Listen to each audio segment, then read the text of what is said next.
The Wandering Soul Planet. This video is purely for entertainment and does not infringe on copyrights or laws. The rights to the novel and image belong to the original author. We do not claim ownership. Don't like waiting and want to listen to this fanfic in full now?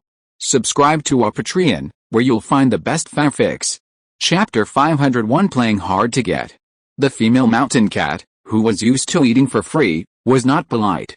She picked up a raw pig leg and imitated Susan, pretending to grill it on the campfire. When she thought it was almost done, she also took it to chew, but found that it was almost half-cooked. Some parts were burnt and black, and some parts were still raw. The taste was far different from the barbecue cooked by Susan. It was simply a world of difference.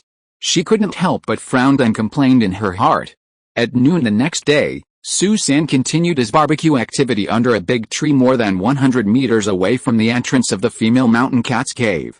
Recently, the female mountain cat was awakened by the smoke of firewood and the smell of barbecue every day, but today she didn't smell the barbecue smell that made her salivate, and she woke up. It may be a conditioned reflex to develop the habit of waking up at this time. At first, her mind was not very clear when she woke up, and she was a little puzzled. Why didn't I smell the aroma of barbecue today? When she was fully awake, she remembered what Susan had said to her yesterday. It turned out that the cunning lemur was pissed off by her and no longer grilled fresh game at her doorstep. At this time, her stomach, which had long been accustomed to freeloading, was growling again, and her saliva was gushing out of her mouth. What should she do? Where can she find that annoying guy who can grill delicious food and is so slick? Usually, she goes out to look for food at night, but since she fell in love with the guy's delicious barbecue, she rarely goes out at night. She even sleeps like a monkey at night, and comes out of the cave every day to freeload at noon the next day. However, she can no longer freeload today, and her stomach is hungry again. What should she do? Should she go out hunting in broad daylight? Just as she was hesitating, a gust of wind suddenly blew in from outside the cave, and it seemed to carry a faint smell of smoke and barbecue. The cells in the female bobcat suddenly became active, and she walked out of the cave involuntarily. Looking around, she finally found that the cunning lemur was roasting game under a big tree 100 meters away. Seeing this scene, the female bobcat couldn't help but laugh and cry, "Good guy, he actually ran so far to roast delicious food, not letting me smell it, let alone eat it. Aren't you going to piss me off to death? I want to go and question him. Why did he do this? Wait, if I ask him like this, what excuse should I make? This is a bit difficult." After thinking for a long time, she couldn't come up with any good idea. But just when she didn't know what to do, Susan, who was 100 meters away, waved at her desperately and shouted loudly, "Hey, if you want to eat barbecue, come here quickly." Hearing Susan calling her over loudly, the female mountain cat couldn't help but be overjoyed. She had long forgotten what sorry meant and ran towards Susan. In a blink of an eye, the female mountain cat came to Susan and asked in great surprise, "Did you ask me to come over for barbecue?" Susan looked up at her, blinked, and said cunningly, "You can say yes, and you can also say no." The female mountain cat suddenly felt cold in her heart, feeling that she was teased by Susan. She couldn't help but said angrily, "How dare you lie to me? You really pissed me off. I won't eat your stinky barbecue." As soon as she finished speaking, she turned around and was about to leave. Seeing this, Susan immediately stopped her. "Wait, I didn't say I wouldn't invite you to barbecue. Why are you angry?" Seeing that Susan had already given in, the female mountain cat had to take advantage of the situation and said, "Then did you say that just now on purpose to anger me?" Susan pretended to be innocent and asked, "Beauty, are you too easy to get angry? How can a random word make you angry?" Seeing that she actually lowered her head in embarrassment and remained silent, Susan added, "In fact, you don't have to think of me as a bad guy. I think you must have misunderstood me. In fact, I just want to be a good friend of yours. Today, as long as you are willing to tell me your name, I will roast game for you every day in the future. What do you think?" The female mountain cat raised her head, looked into Susan's eyes and asked, "Why do you have to know my name?" "My name is not particularly nice," Susan patiently explained. "Well, to show my sincerity, I will tell you my own name first. My name is Susan." "Why do I want to know your name?" "That's because I think as a good friend or a good neighbor, we should know each other's name to deepen understanding and friendship. As for whether the name is nice or not, that's another matter." It doesn't matter. A name is just a symbol and doesn't mean anything.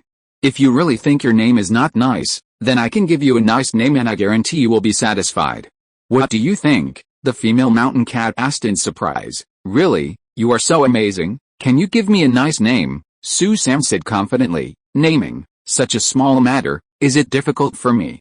Tell me your old name first, and then I will give you a nice new name. The female mountain cat hesitated for a moment, and finally said her name. My name is Menlo. Can you give me a loud and nice name? Susan raised his eyebrows and said, I will name Yao Yingzi, Yingzi of heroic and dashing. What do you think? The female mountain cat lowered her head and thought about it, and thought it was a good idea. She nodded and agreed immediately. Okay, you can call me Yingzi in the future, and you are not allowed to call me by my old name Menlo. Do you hear me? Susan smiled and said, Of course I can only call you by your new name. I gave it to you. If I don't call you by your new name, who else can I call you by?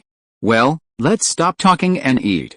I think you must be starving. Before she finished speaking, she hurriedly handed over the golden, greasy and fragrant wild boar's trotter that she had roasted in her hand, and said softly, Come, try this and see how it tastes. The female mountain cat Yingzi finally showed a trace of gratitude, looked at Susan, took the roasted pig leg with both hands, blew the hot air on it with her mouth, and then couldn't wait to gobble up the roasted pig's trotter with color, fragrance and taste. After Yingzi finished eating, Susan handed over another roasted pig's trotter. In this way, Yingzi ate 3 roasted pig's trotters and a roasted pig's head, which made her mouth greasy and burped. Seeing that she had finished her meal and was full, Susan said to her with a smile, Yingzi, I want to discuss something with you. I just don't know if you are willing or not. Hearing what Susan said, Yingzi thought that he wanted to take the opportunity to live in her house again. She was about to refuse, but then she thought, she had just eaten the other person's good food, and the other person even gave her a nice new name. It seemed not very nice to refuse the other person now, so she didn't dare to say anything. She was still very nervous in her heart, and secretly prayed that Susan would not mention the matter of living in her cave. Chapter 502, Inseparable.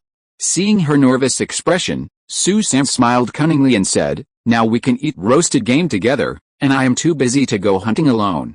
What I mean is, from today on, we will go hunting together, Miss Yingzi. What do you think? Hearing that he wanted her to accompany him to hunt, Yingzi's tense nerves immediately relaxed and she readily agreed. Okay, no problem, just like that. From then on, Susan and the female mountain cat Yingzi often went out hunting together in the evening. 1 + 1 was indeed greater than 2. The prey they caught together was at least 30% more than the prey they caught separately. Every time they caught so much prey, they would definitely not be able to eat it all at once. Moreover, as the weather was getting colder and it was slowly entering winter, the prey was getting less and less.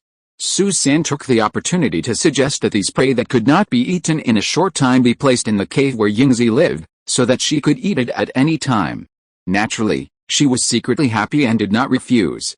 At this time, Susan still lived on a big tree not far from the entrance of Yingzi's cave, and did not live in the cave. The barbecue was still carried out dozens of meters away from the cave. When it snowed heavily, it was really impossible to carry out the barbecue outdoors. Susan suggested that it be carried out a few meters inside the entrance of Yingzi's cave. At this time, she had to nod in agreement. After everyone finished eating the barbecue, Susan took the opportunity to stay a few meters inside the cave entrance to watch the snow scene outside.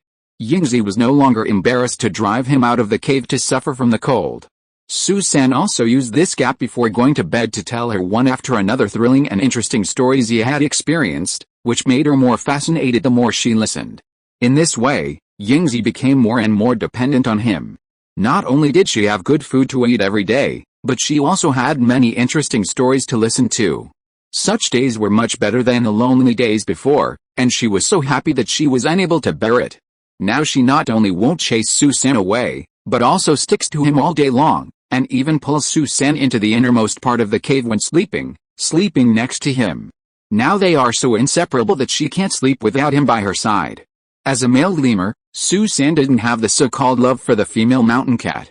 After so many reincarnations, he has become indifferent to the love between the opposite sexes, and has almost no feelings, whether it is the same animal or different animals.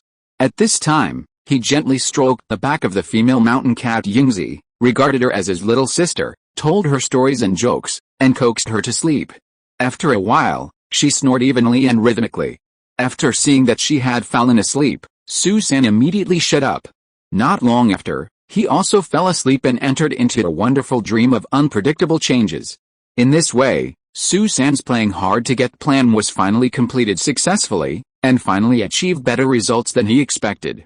Once, when Susan was telling a story to Yingzi, he suddenly proposed to find a male mountain cat for her to form a family with, have children and reproduce, but she refused. Instead, she said that she only liked to stay with him for the rest of her life, which made Susan laugh and cry, and secretly complained in her heart. Throughout the winter, Yingzi stayed with Susan inseparable, pestering him to tell stories and jokes almost every day, just like a pair of loving lovers. Seeing that winter was about to pass and spring was about to come, a new idea suddenly appeared in Susan's mind. This time, I want to play a bigger game. After the spring, I will go to find a lemur tribe that is not too big or too small and is more suitable. I want to be the Monkey King and lead my subjects to expand the territory and realize my ambitions. With this new idea, Susan will not focus on Yingzi and this mountain cat cave. However, in order to make Yingzi not too uncomfortable after he left, he decided to tell Yingzi about his idea of leaving. Unexpectedly, Yingzi's reaction exceeded his expectations. She insisted on staying with Susan, and would never leave her. Wherever Susan went, she would follow. It seemed that there was really no other way, so he had to take her to find the lemur tribe. The snow stopped, the sky cleared, and the early spring sunshine was particularly bright. Lemur Susan took the mountain cat Yingzi to go out of the cave for a spring outing. 3 days later, Susan finally found a large blue-cheeked white-faced lemur tribe. This lemur tribe was actually composed of 500 or 600 blue-cheeked white-faced lemurs. It was very lively and was ruled and managed by an old Monkey King. However, at this moment, the old Monkey King was old and weak, incompetent, and sick. His throne was in jeopardy. Several competitors who coveted the throne were scheming against each other, fighting openly and secretly, and the fight for the throne was becoming increasingly fierce. Now it was almost to the point of tearing off faces and fighting, and the old Monkey King was no longer able to intervene, so he had to pretend not to see it and let it go. Susan found this very interesting and planned to fish in troubled waters, so he spent 2 days preparing to enter the lemur tribe. He and Yingzi spent 2 days capturing wild mice, hares, squirrels, goats and other prey and collecting dry branches, dead grass and leaves and drying them. After doing all this, on a sunny day, they appeared on a small lawn on the edge of the monkey tribe and began to set up dry firewood and light a fire to grill the fresh prey meat that had been peeled into pieces. As the smoke rose, the aroma of meat filled the air. The lemurs nearby who saw the smoke and smelled the aroma almost all came in groups to watch the excitement. Susan was not stingy. Seeing that he had attracted more and more lemurs, he handed the roasted meat, which was brown, oily and fragrant, to the lemurs who came to watch the excitement one by one. He was really everyone who saw it got a share and generous. After a short while, Susan finished roasting and distributing the fresh meat he brought. Except for a piece for the mountain cat Yingzi, which she had eaten in no time, he himself had not eaten a piece of the barbecue. Now he could hear his stomach growling. Seeing this, he could not help but shake his head and smile bitterly. Unexpectedly, the lemurs who ran to the side to finish eating the barbecue actually ran up again, surrounded Susan, and stretched out their hands to him, wanting to ask him for barbecue. This made him laugh and cry. He quickly spread his hands and said, "Guys, you have eaten all the barbecue. Even I, who is in charge of the barbecue, didn't have time to eat a piece. If you want to eat, come here tomorrow. I will come here to barbecue tomorrow." As soon as he finished speaking, he stood up and left with Yingzi. No mistake, 1 song, 1 post, 1 content, 1 six, 1 book, 1 bar, 1 look. In the following days, Susan and Yingzi came to the lemur tribe's village gate to barbecue, and treated the lemurs who came to watch the fun for free. This made Susan's monkey spirit soar, and his business was extremely good. A large group of monkeys surrounded him, and his barbecue was not yet cooked, and was even half cooked, but it was snatched away by many monkeys. Finally, some monkeys were afraid of not being able to get the meat, so they simply snatched the raw meat from Susan's hand and barbecued it themselves around the fire. Chapter 503, Integrating into the Monkey Group. It seems that the charm of barbecue is too great to resist. Now almost everyone in this lemur tribe knows that a barbecue monkey has come, and it is free for everyone to eat. Obviously, it is really extremely difficult for Susanna and Yingzi to eat a piece of barbecue here, because there are countless hungry ghosts with green eyes around them, so they have to fill their stomachs before coming here. In the past 2 days, several monkeys who love to flatter have each snatched a piece of barbecue from Susanna and presented it to their master, one of the throne contenders, so that these guys who have been fighting for blood and heads have tasted the delicious food from the human world, because barbecue is one of the delicacies of humans, and these lemurs can actually taste it, which is really precious, although there are no salt and spicy seasonings.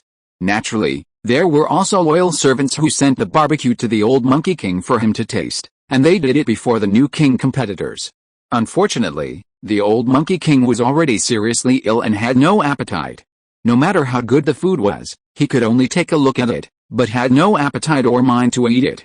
Seeing that the old Monkey King was getting worse day by day and might die at any time, the monkey cubs with strong fighting spirit stepped up their pace to fight for the throne. In order to increase the chances of winning, they simply formed gangs and finally formed 2 major camps naturally. Each camp had exactly 3 competitors, and these 3 competitors first reached an agreement internally to select the most capable competitor. The other 2 competitors made way for him and also assisted him in fighting for the throne. In this way, the 2 armies faced each other, with clear flags, fierce competition, and no concessions. The whole monkey tribe suddenly fell into a precarious and turbulent predicament. Susan seemed indifferent to all this, and was still doing his barbecue business, which was losing money but gaining publicity. However, the lemurs who came to join in the fun today to eat and drink for free were surprised to find that Susan came with empty hands. The lemurs were immediately surprised and angry, and they surrounded him and questioned him. Some even pushed and rubbed his back, and some even wanted to beat him up. The bobcat Yingzi couldn't stand that anymore, so he bared his teeth and roared at this group of rogue monkeys, as if he was going to open his mouth wide to bite the lemurs. The lemurs were so scared that they had to let go of Susan, pushed him aside, and looked at the ferocious female bobcat Yingzi in fear. However, Susan smiled and said, "Guys, it's not that I don't want to grill for you, but I've run out of materials. There's no dry firewood left, and it's hard to catch small animals. How about this, you go get some dry branches and leaves, and some fresh game, that is, wild animals that have just been killed, and I'll grill them for you. How about it?" When the lemurs heard this, they were at a loss, and looked at each other, unable to make up their minds, because they were used to eating ready-made food, and this time they had to do it themselves. They felt very uncomfortable. Besides, without a leader, no one was willing to work hard and let others reap the fruits of their labor, so you looked at me and I looked at you, and no one was willing to express their opinion first. Seeing this, Susan sighed and deliberately used the provocation method to say, "Since you are all unwilling, then I will go back and never come again. You will never have barbecue again." As soon as he finished speaking, he stood up and walked out. At this time, an older lemur stood up and said, "Wait a minute, we can consider helping you find dry firewood and hunt fresh game, but we also have a request. You must teach us how to make a fire and barbecue." Susan immediately turned around and said with a smile, "No problem, I agree to your request." In this way, Susan taught the lemurs who were willing to learn how to make a fire and how to barbecue game without reservation. This is called giving a man a fish is not as good as teaching a man to fish. 3 days later, the old Monkey King suddenly died of illness, and the 2 factions of competitors for the throne fought more fiercely, almost to the point of life and death. Although after the death of the old Monkey King, a group of opportunistic lemurs joined the 2 camps, there was still a group of die-hard fans of the old Monkey King, about 80 monkeys. They were unwilling to join any faction, but were willing to obey the command of the old Monkey King's widow, the queen female lemur Tangzin. This situation surprised Susan, so he decided to help the female lemur Tangzin defeat the other 2 lemur gangs fighting for the throne, one of which was called the Looking Silly Monkey Gang, and the other was called the Looking Stupid Monkey Gang. Looking Silly had 250 big and small fans under his command, and Looking Stupid also happened to have 250 fans under his command. They were all idiots, evenly matched, with similar combat power and the same tactics. They were deadlocked and it was difficult to tell who would win. The 2 groups of idiots fought back and forth, but there was no progress, but they made the entire lemur tribe smoky and chaotic. The monkeys were panicked, and the people were living in misery. There was no good result in the future. Su San applied to join the monkey faction of the queen's mother lemur Tang Xin, and was naturally warmly accepted by Tang Xin. With her glib tongue, Su San quickly gained Tang Xin's trust and was hired as a military advisor to give her advice on how to deal with the two groups of monkeys, looking silly and looking stupid. As the saying goes, fortresses are always breached from the inside. According to this principle, Su San personally went to the homes of looking silly and looking stupid to talk with their other two subordinates and capable men, who were former contenders for the throne, in the name of giving away kebabs for free. He secretly persuaded them to rebel and promised them some huge benefits. The most tempting bait was the most beautiful female lemur in the tribe, the youngest and most beautiful princess of the deceased old monkey king, Annecy. This bargaining chip was too heavy, because almost all the male lemurs in this lemur tribe liked Annecy, who was almost a goddess in their hearts. When they heard that rebelling against their leader would bring such great benefits, they were like drunkards, as if they fell into a wonderful colorful cloud. They no longer needed to use their brains to think about the problem, but only needed to think about it for a second with their buttocks. Naturally, there was no reason to refuse. In this way, Su San adopted this very vicious cutting off the firewood from the bottom of the pot strategy. Within 2 days, the two lemur factions that were fighting each other collapsed. Looking silly and looking dumb were killed by their two capable generals at night. The 4 rebels and almost all the lemurs from the two factions returned to the queen mother lemur Tang Xin and jointly supported Tang Xin as the leader of the tribe. A lemur queen was born. In this battle, military advisor Su San played a great role. He did not fire a single shot, but only relied on his silver tongue to achieve immediate success, causing the two seemingly powerful enemies to collapse without a fight and surrender. A big crisis was easily resolved by him. Chapter 504, Borrowing Beauty to Kill the Monkey. This made the lemur queen Tang Xin have to look at him with new eyes again, and regarded him as the smartest and most capable lemur in the world, no one else. From then on, she asked him for advice on almost everything. However, although Su San achieved an unprecedented victory, it also left some sequelae, the most important of which was how to fulfill the promise he had made, to reward them with the most beautiful female lemur Annecy in the tribe, but they had 4, and Annecy was only 1. What should they do? Of course, it can't be cold, and a way must be found to implement it, otherwise it is very likely to cause mutiny again.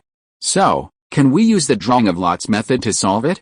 I'm afraid it won't work, because these lemurs don't have the willing to gamble and accept defeat spirit of humans. The best way is to duel, and this competition for beauty duel will be very cruel. Su San, as a judge, agreed that the duelists can use anything to attack each other. Various stones and sticks of different sizes are prepared for them on the scene, tree trunks or branches without branches, dry grass and vines of varying thicknesses. In addition, they also agreed to use fists, feet and teeth as weapons. First, the first duel of the first round will be between the two opponents, General A from the former looking silly camp and General B from the former looking stupid camp. Then, the second duel will be between the two opponents, General B from the former looking silly camp and General A from the former looking stupid camp. The winners of the two duels will enter the finals held the next day. The duel began. The first match was very intense and exciting. As soon as the two sides came up, they used all their skills, wishing to knock the other side down in one breath. Almost at the beginning, they all showed their special skills, whether they were using wooden sticks or stones. They were also desperate. In the end, the stone hit was half a second faster, while the wooden stick hit was a little timid and half a second slower. The stone hit the opponent's vitals, while the wooden stick hit was caught off guard and was hit in the chest by a big stone, spitting blood and dying. The former Look Stupid Camp's General B killed the former Look Stupid Camp's General A with a stone, winning the first game and entering the next round. Soon, the second duel began. This match was more intense than the previous one. However, the two duelists seemed to have reached some kind of tacit understanding. They used fists and feet to fight at the beginning. When they got tired of fighting, they used wooden sticks to fight. When the wooden sticks were tired, they finally picked up stones to hit each other. At this time, since both sides were exhausted, they could not lift big stones, but only medium-sized stones. At this time, luck was involved. The guy who was hit on the head by the opponent with a stone fainted on the spot. Even if he didn't die, he would have a serious concussion or hemiplegia. The guy who was only hit on the right chest and shoulder by the opponent with a stone broke 2 or 3 ribs, but he did not faint. Naturally, he became the winner of this match and entered the next round. In fact, the guy who won the tragic victory was the former-looking stupid camp Jiang. Because he was seriously injured in this match, the audience was very pessimistic about his next round. The next day, the final began. The stupid-looking subordinate learned before the game that his opponent in the final was seriously injured. He was ecstatic, as if the final victory was within his grasp. Therefore, as soon as he came on the court, he said to his opponent with disdain, "I say, you are injured like this, and you still want to participate in the competition. Don't you want to live? Do you know that when we start fighting, I will not be cautious? I have already killed an opponent. If you choose to give up, it's not too late now. Otherwise, you will not even have time to regret it. What do you think? Quickly withdraw from the competition, and I can still save your life." Unexpectedly, this guy's arrogant and rude words completely angered General B of the former stupid-looking camp. He cursed angrily, "Bullshit, you don't need to worry about whether I live or die. You should worry about your own life. It's hard to say who will live and who will die between us." "Oh, I didn't expect that this brat is so brave. Isn't he afraid of death?" The former stupid subordinate had to re-examine the other party with a new perspective and said seriously, "It seems that I still underestimated you. Very good, today I will let you experience my strength." As soon as the voice fell, he rushed forward and attacked violently, without any martial ethics or high posture. The first to strike is the strongest, and the last to strike will suffer. This is also the experience he summed up from the last battle. It was precisely because he was half a second faster than the opponent in the last battle that he won the final victory. In this battle, he wanted to take advantage of your weakness to kill you, so since he decided to fight, he might as well launch the attack first. On the contrary, the opponent who was at a great disadvantage, General Yi in the former-looking stupid camp, did not want to and could not take the first move or advantage offensive, and could only adopt the strategy of defensive counterattack. First of all, he had to tire and consume the opponent's strength, so he tried his best to dodge or even escape the enemy's attack. Since he was only injured in the right chest and his legs were not injured, it was not too difficult for him to run. On the duel field, they were seen one chasing and fighting, the other running and hiding, as if it had become a game of police chasing fugitives. In this chase, the pursued one was also very cunning. He would often stretch his legs and knock the pursuer to the ground when the pursuer was not paying attention, and then run away. The one who was tripped got up from the ground and continued to chase the runner. In the end, the two guys tripped to the ground one after another. The pursuer got up and pounced on the runner, pinning him down with his body to prevent him from moving and having a chance to escape again. Then he used both fists to beat him up, and even hit the runner's seriously injured parts, almost making the runner faint from the pain.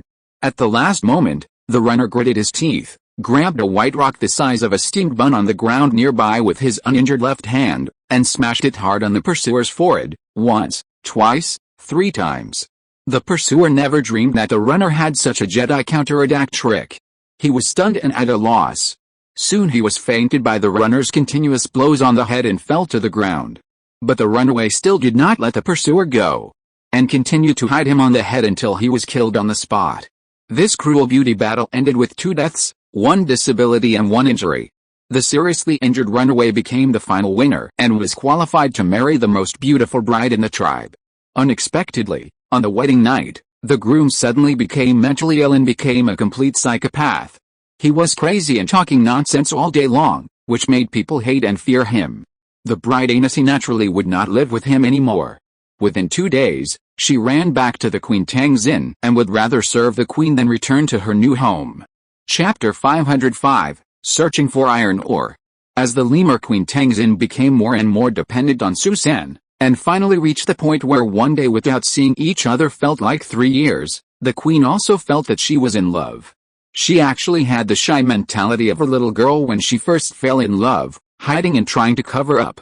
She wanted to be close friends with Susan, but she was worried that Susan would refuse and make her, the female monkey king, lose face. She was really in a dilemma and couldn't sleep or eat. At this time, Susan was neither eager to usurp the throne nor wanted to fall in love with a queen. He was currently focused on making this lemur tribe prosperous, so he felt that it was very inappropriate for the current queen's palace, which was the palace of the old monkey king in the past, to be built on a 1,000-year-old tree. Due to its lush branches and tangled roots, the 1,000-year-old tree has extremely strong vitality. It can not only shelter from wind and rain, except for heavy rainstorms, but also bloom and bear fruit, so that the lemurs living in this palace can pick fruits to fill their stomachs when they are short of food, without being troubled by hunger. However, despite this, Susan still wanted to change the bad habits of the lemurs for thousands of years. As the saying goes, there is no progress without reform, and humans have grown stronger through continuous reform. In short, Susan, who has a human soul, will never be satisfied with the status quo. His first step, teaching the lemurs to make fire, grill meat and eat cooked meat, has been implemented. Then, the next reform plan he wants to carry out is to build a lot of buildings and build thatched houses like ancient humans, so that these lemurs can learn to live in wooden and thatched houses like humans. Originally, Susan planned to dig a hole and let them all live in the hole, but unfortunately the soil here is not good, mostly loose sand. If he dug a lot, landslides are very likely to occur, so he had to give up. To build a wooden house, you have to cut down trees or bamboos, and to cut down trees, you need sharp tools, axe and saw, and to have these tools, you need iron. Of course, in human society, things like iron and steel are too sparse and common, even if they are readily available, such as axe and saw. So Susan naively stood on the top of the mountain and called to the sky, hoping to get help from the soul transplantation experiment scientific research team, but the answer he got was that the things he needed were only available in the History Museum, and they were used by ancient humans. Now it is a super civilization era, and these primitive iron tools have long been eliminated and cannot be found now. He has to rely on himself to find iron ore, and told him that the nearest place to find iron ore is a large canyon 180 kilometers southwest of here, which contains a certain amount of iron ore. After learning the news, Susan was overjoyed and immediately reported to the queen of the tribe, telling her about the benefits of mining iron ore and asking him to lead more than 100 male lemurs to go mining.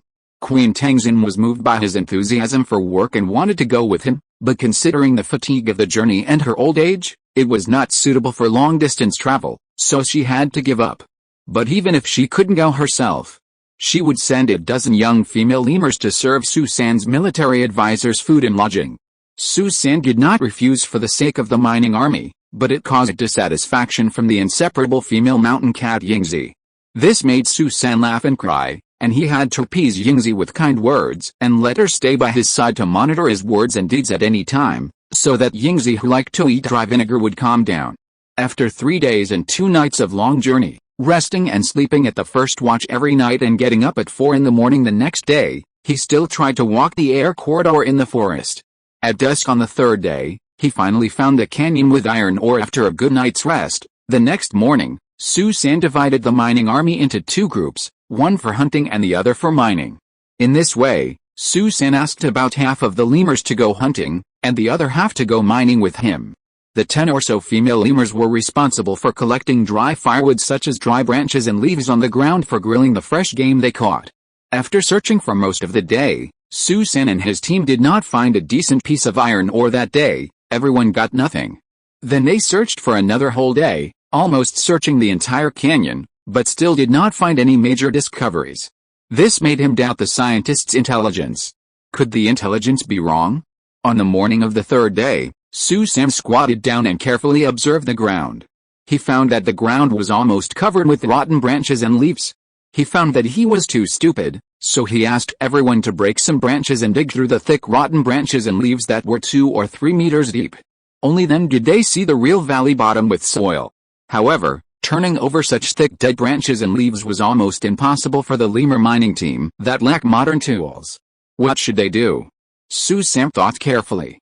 If there was iron ore in this valley, it should not be limited to the low-lying areas at the bottom of the valley. There should also be some on the sides of the valley. Moreover, even if there were dead branches and leaves on the sides, they would not be as thick and deep as the bottom. Thinking of this, Susan looked for the steeper side walls at the bottom of the canyon to dig.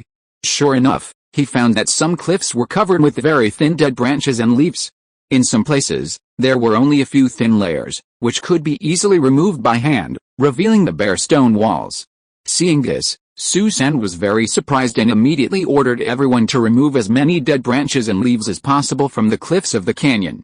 In this way, The workload of finding iron ore was greatly reduced, and everyone's enthusiasm was mobilized at once. They began to rush to remove the dead branches and leaves on the side walls of the valley, as if they were carrying out a labor competition.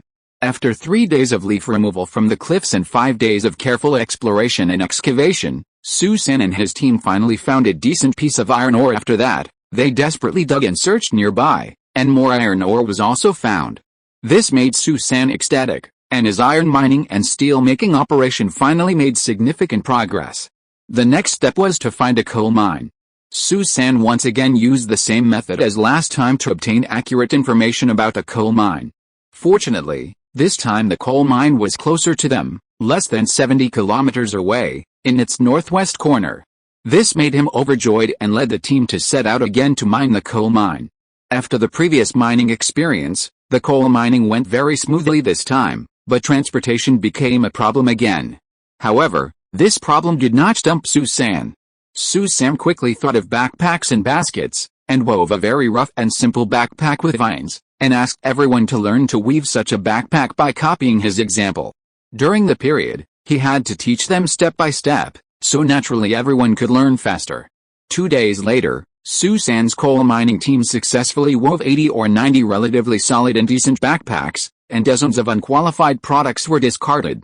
With these dozens of backpacks, the coal mining operation could be carried out smoothly. The mined coal ore was placed in the backpack, and then carried to the lemur tribe by the lemurs for steel making, barbecue and heating. If you're listening to this novel on a channel other than Fanfic World, it means they downloaded and uploaded it without effort. We cordially invite you to visit our channel, Mundo Fanfic Novelis. There you'll find the original version of this story, and you can explore many other novels of various genres. We're waiting for you to immerse yourself in a world of incredible novels. Chapter 506, Mountains and Rivers. After getting iron ore and coal, the next step is to make bricks and iron, and to make bricks you need clay. Since the lemur tribe where Susan is now is in a sandy soil zone without pure clay, he has to go to the surrounding areas to look for it. He searched left and right. After 3 days, he finally found relatively pure clay more than 10 miles northeast. He planned to find a way to dig some of the clay here and carry it back to make bricks. But then he thought, since there's so much clay here, it means that he can dig a hole here and there will be no landslides. Thatched houses are not as good as caves. Building a thatched house requires a lot of wood and hay, which have to be cut, transported, and built in the forest. Moreover, there is no glass, and windows are not easy to make. If you dig a hole, it will be much simpler. You just need to carry the dug soil out with a backpack. It is too troublesome.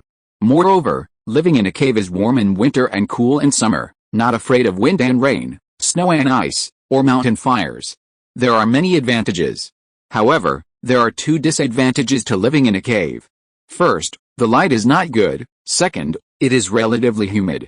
In order to solve the problem of poor light, Susan thought that he could adopt the cave dwelling method. He did not need to dig too deep, only 10 meters would be enough, but he had to dig wide and high, 5 or 6 meters wide and 3 meters high, and dig a window on each side of the cave's gate, so that the light in the cave would be sufficient. The problem of relatively humid is also easy to solve. On rainy days or when it is relatively cold, a stove can be built in the cave, and coal or charcoal can be burned to evaporate the humid air in the cave. In addition, Susan also found yellow and white limestone nearby, which can be used to burn quicklime to paint the walls. In this way, after painting the 4 walls and the top of the cave with a layer of quicklime, the cave will definitely appear brighter and cleaner. Thinking of this, Susan was overjoyed and eager to try. He thought he should go back and persuade the queen to move the entire tribe here, dig caves here, settle down and live, so that the lemurs, which were still pure animals, could become primitive humans and live a happy life of primitive humans. Yes, he did it right away. Susan immediately ran away and told the lemur queen Tenzin all his ideas. Moreover, he used his speaking skills to convince her that living in the cave here was so good that it could even prolong life. If she felt uncomfortable, she could move back. Anyway, this place was very close to the original residence of the tribe, and it was only less than half a day's journey away. When the Queen Tenzin heard this, she was very excited and wanted to come with Susan to see it. However, Susan said that she could come to see it, but the cave house had not been built yet, and asked her to be patient and wait for a few more months. This made the queen feel like soaring in the clouds and falling into the abyss at once. She rolled her eyes at Su-san in dissatisfaction, but she couldn't scold him, because she didn't hear clearly and was so impatient. Su-san pretended not to see the queen's fluctuating emotions and continued to ask the queen for labor. He said that in order to ensure the smooth completion of the project, he now needed about 200 monkeys to work for him. In order to live the kind of good life that Su-san said, the queen agreed without frowning. In this way, Su-san brought these 200 monkeys, carrying coal and iron ore in a backpack, to the place with good clay and started his large-scale construction plan. Suddenly, he thought of something very important that he had forgotten. To live in a cave like primitive humans, he needed a place with water nearby. In other words, he needed to find a good place for the queen to live in, which would be the new home of the monkey tribe in the future. He could not just dig a cave somewhere. After all, monkeys were animals and needed water just like humans. After thinking this through, Su-san immediately ordered the lemurs carrying the ore to put the baskets and the ore on the ground, leaving about 20 monkeys to guard the things. Then he formed 6 reconnaissance teams, each consisting of 20 monkeys. They spread out in all directions to look for water nearby. When they got the news, they would come back and report immediately. Su-san led the remaining 60 monkeys to hunt nearby and prepare food for everyone. After everyone returned victorious, he held a barbecue to reward everyone. At dusk, 2 of the 6 reconnaissance teams that went to look for water sources found water sources. One water source was more than 30 miles southeast of here, and the other was more than 40 miles northeast of here. The former did not have very pure clay, while the latter did. However, the latter was occupied by a group of 70 to 80 Capuchin monkeys. It seems that we have to go to the northeast more than 40 miles away from here tomorrow to carefully explore and see if we can resolve the territorial dispute peacefully. The next morning, Su-san left 50 lemurs to guard the iron ore and coal ore he had collected with great difficulty, and took the remaining 150 lemurs to the ideal place he had chosen, near the mountains and beside the water. When they were about to reach their destination, they passed by a forest and found that the trees in the forest were tall and straight, with few and straight branches and not many leaves, which were very suitable for making sticks. Unconsciously, he asked all the lemurs to climb up the trees, and each lemur broke off a branch to make a stick to use as a weapon in his hand in case of emergency. Afterwards, Su-san led this army of lemurs holding wooden sticks to the edge of a large pool, or small lake, but unexpectedly, they were greeted by a group of Capuchin monkeys holding pebbles.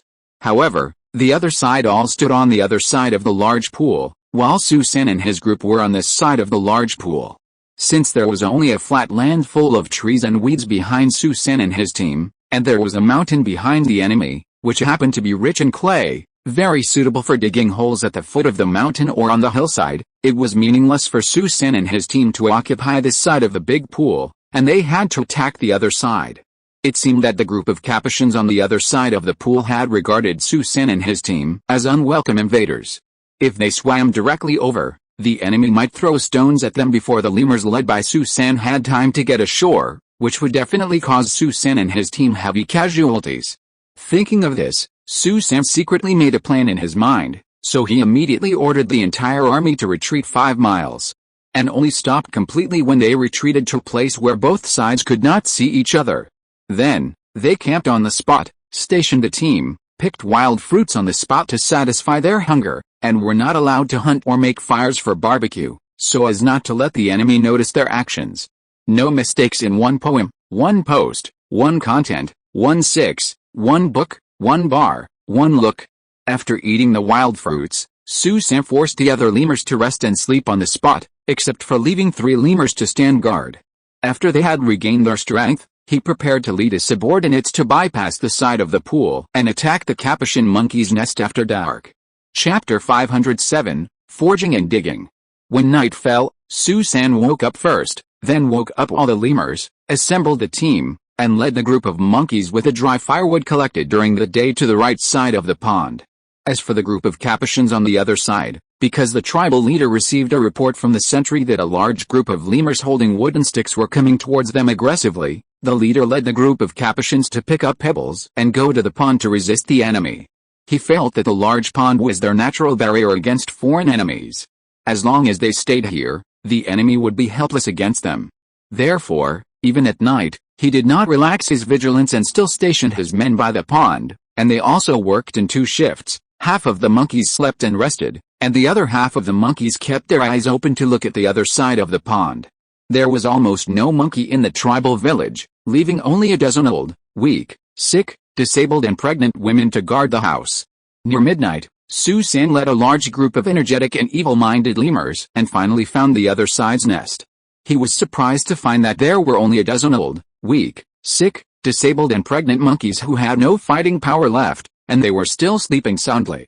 So he asked his subordinates to knock out the 10 Capuchins one by one with wooden sticks and take them away. Then he led this group of lawless lemurs to set fires everywhere in the Capuchin tribe's village, and even planned to set fire to the mountain. When the fire was everywhere and the smoke was billowing, the Capuchin leader who was dozing by the pool realized that something was wrong. He quickly led most of his subordinates to check and put out the fire, but found that the fire was already very big and could no longer be extinguished.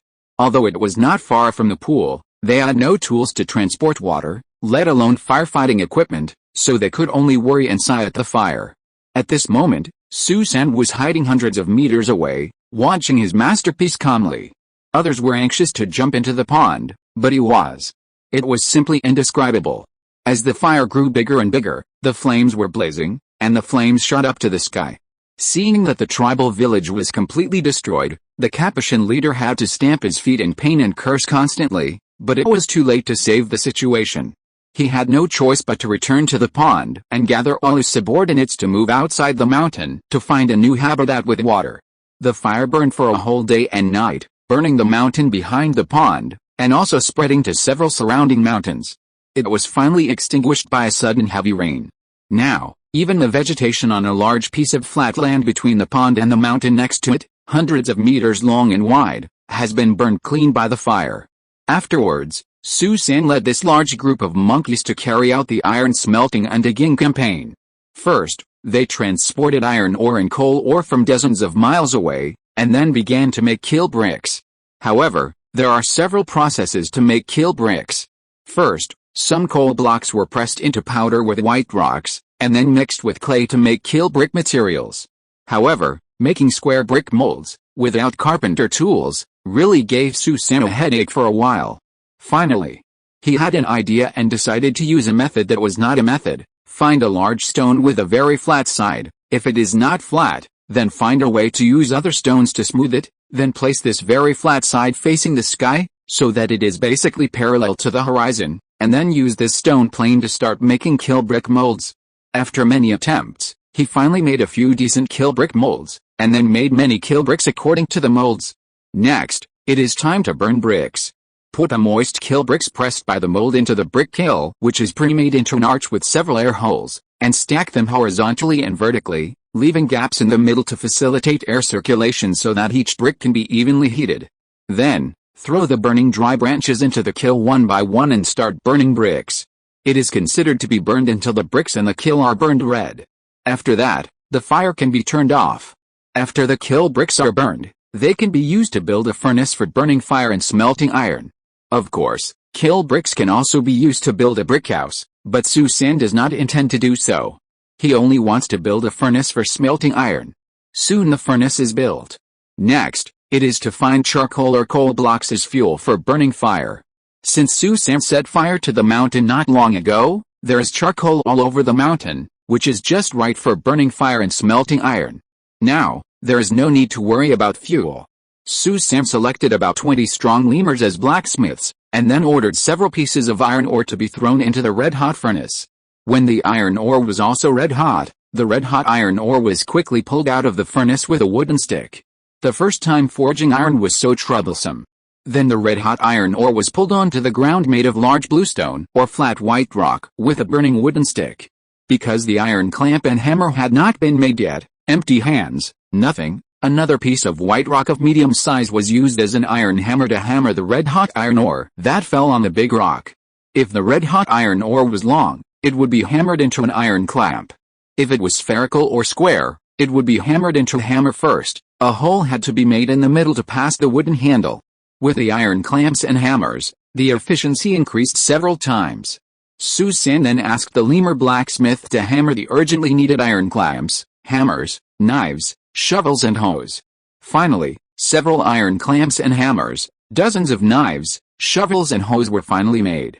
During this period, Susan also asked hundreds of lemurs to continuously carry iron ore and coal ore, and the remaining lemurs were responsible for coal burning, iron making, hunting and grilling prey and other logistical work. After the labored tools needed for digging holes were made, Susan took the lead in launching the enthusiastic digging caves activities. He roughly divided his labor army into 3 parts, one for digging holes, one for transporting soil, and the last for hunting, barbecue, and delivering water and food and other logistical services. Almost everyone was so busy that no one was idle.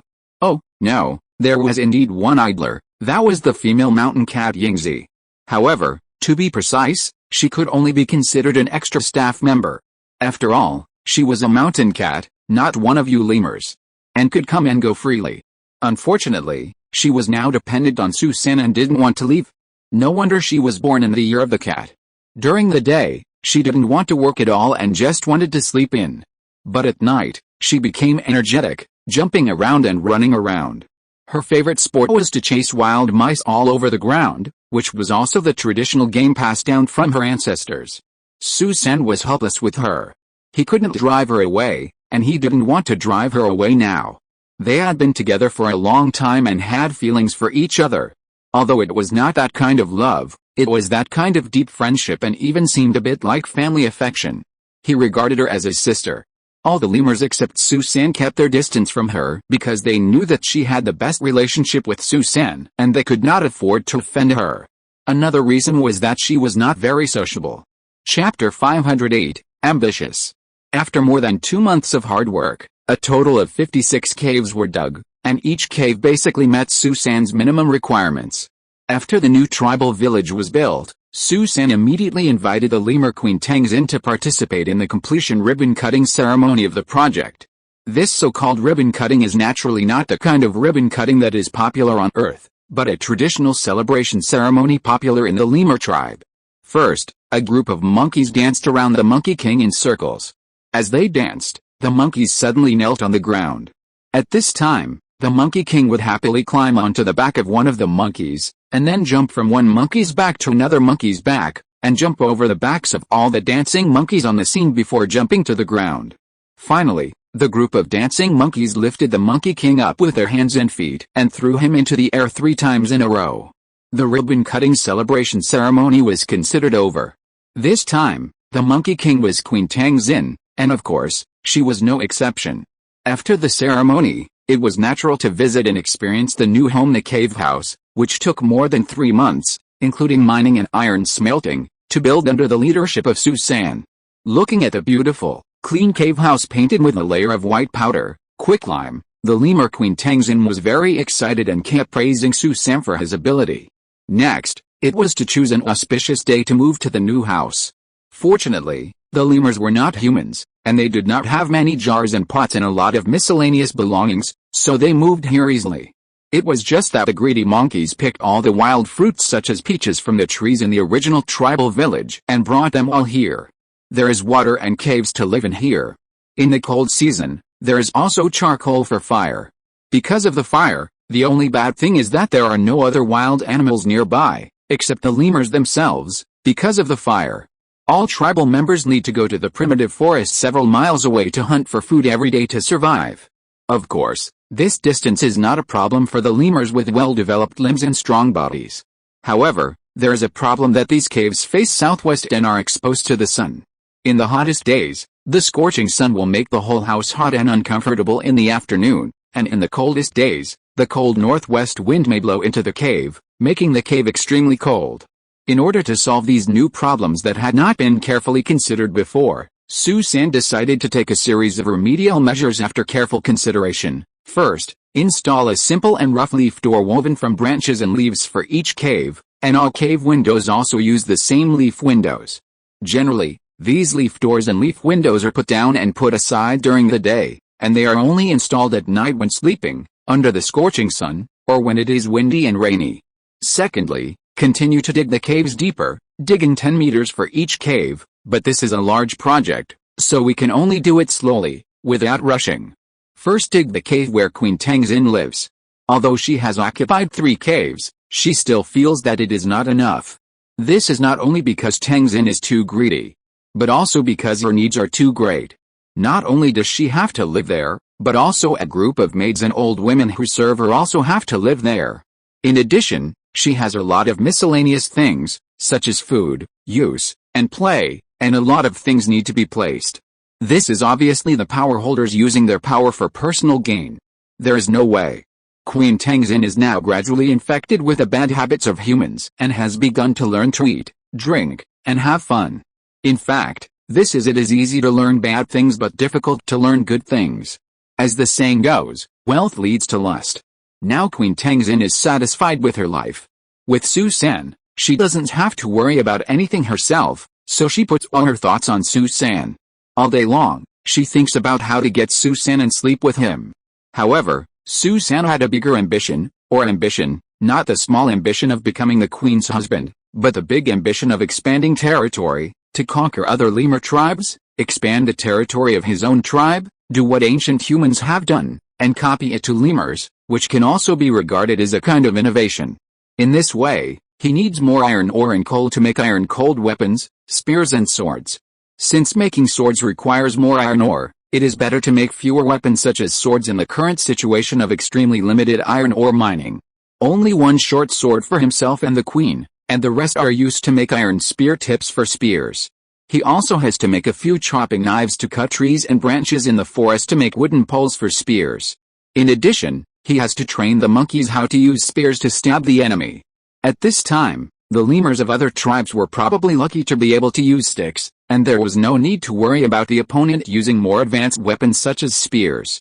Therefore, Su-san only needed to teach the lemurs some simple fighting skills. The main ones were the 4 basic movements of stabbing, blocking, sweeping, and kicking. Specifically, when the opponent did not have a stick or other weapons in his hand or was not prepared, he could attack by suddenly stabbing the opponent's vital points. When the opponent raised the stick to chop or hide him, he would hold the spear horizontally with both hands to block the opponent's attack. When the opponent's lower body was unstable, he would sweep the opponent's calf or ankle with the thicker part of the root of the spear, sweeping the opponent to the ground, so that he could look down on the opponent and launch the final fatal blow.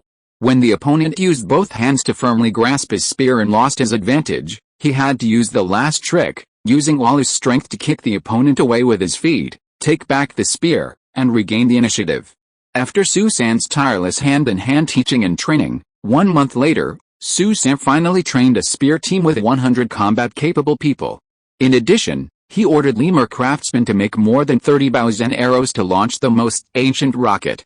But even if he trained such a combat-capable lemur army, Su-san still did not intend to pull this team out to confront the enemy head-on, because they did not have modern weapons and had no absolute advantage. Moreover, their numbers were small and they were often at an absolute disadvantage. What's more terrible is that if Su-san and his team are the attackers and the opponent is the defender, then the opponent has the advantages of geographical advantage and even human harmony. In this way, if Su-san wants to attack head-on, he will have no chance of winning. Now the only way to win is sneak attack. Sneak attack plus fire attack is Su-san's specialty, but it is more bloody and cruel. War is so cruel and ruthless. If you want to achieve your own hegemony, you will inevitably lose lives and the people will suffer. Unless it is absolutely necessary, try not to do it. Does Su-san really intend to do this? We will wait and see. Chapter 509, Mountain Cat's Merit. Su-san decided to adopt the strategy of first the easy and then the difficult to annex the lemur tribes of all sizes within a radius of 500 miles. In other words, he would annex the smaller tribes first and then the larger monkey tribes. Because he needed to continue to grow and develop, he was usually not allowed to use the fire attack tactics unless it was absolutely necessary, but to use the tactics of forcing them to surrender. According to the report from the scout monkey, there were no less than 20 to 30 lemur tribes or tribes with less than 100 monkeys within the 500-mile radius. Su-san was overjoyed when he heard this. He immediately started a new battle plan and played a trump card in his hand. He called the mountain cat Yingzi to explain it to her in detail and assign tasks. In the evening, Su-san personally led 100 spearmen and 30 archers, and took Yingzi with him, and quietly set off, aiming at the monkey tribe that was closer to here and the smallest, only 40 to 50 lemurs, 20 kilometers away. It was estimated that they could arrive before midnight. When midnight came, Susan's team had already surrounded this small monkey tribe. The female mountain cat Yingzi followed Susan's instructions in advance, crouched, quietly jumped from one tree to another, and was more powerful than the monkeys. She didn't need to swing like the monkeys to make the leaves rustle, as if she was afraid that others didn't hear it. When she jumped gently under the eyes of this small lemur tribe, she heard snoring, and even the enemy monkey sentry was dozing off. She pounced on him without hesitation, grabbed the enemy sentry's throat, twisted it hard, and killed him cleanly. Then, the mountain cat Yingzi continued to touch inside and found that a big male monkey was not honest when sleeping, hugging left and right. It was estimated that it might be the Monkey King. So while it was sleeping, she jumped on it, and without thinking twice, picked up the 130-jin big male monkey, turned around and ran to the place where Susan was ambushing outside the tribe. However, her big move actually woke up the Monkey King. Just as he was about to shout loudly, Yingzi threw him to the ground from the tree and he fainted immediately.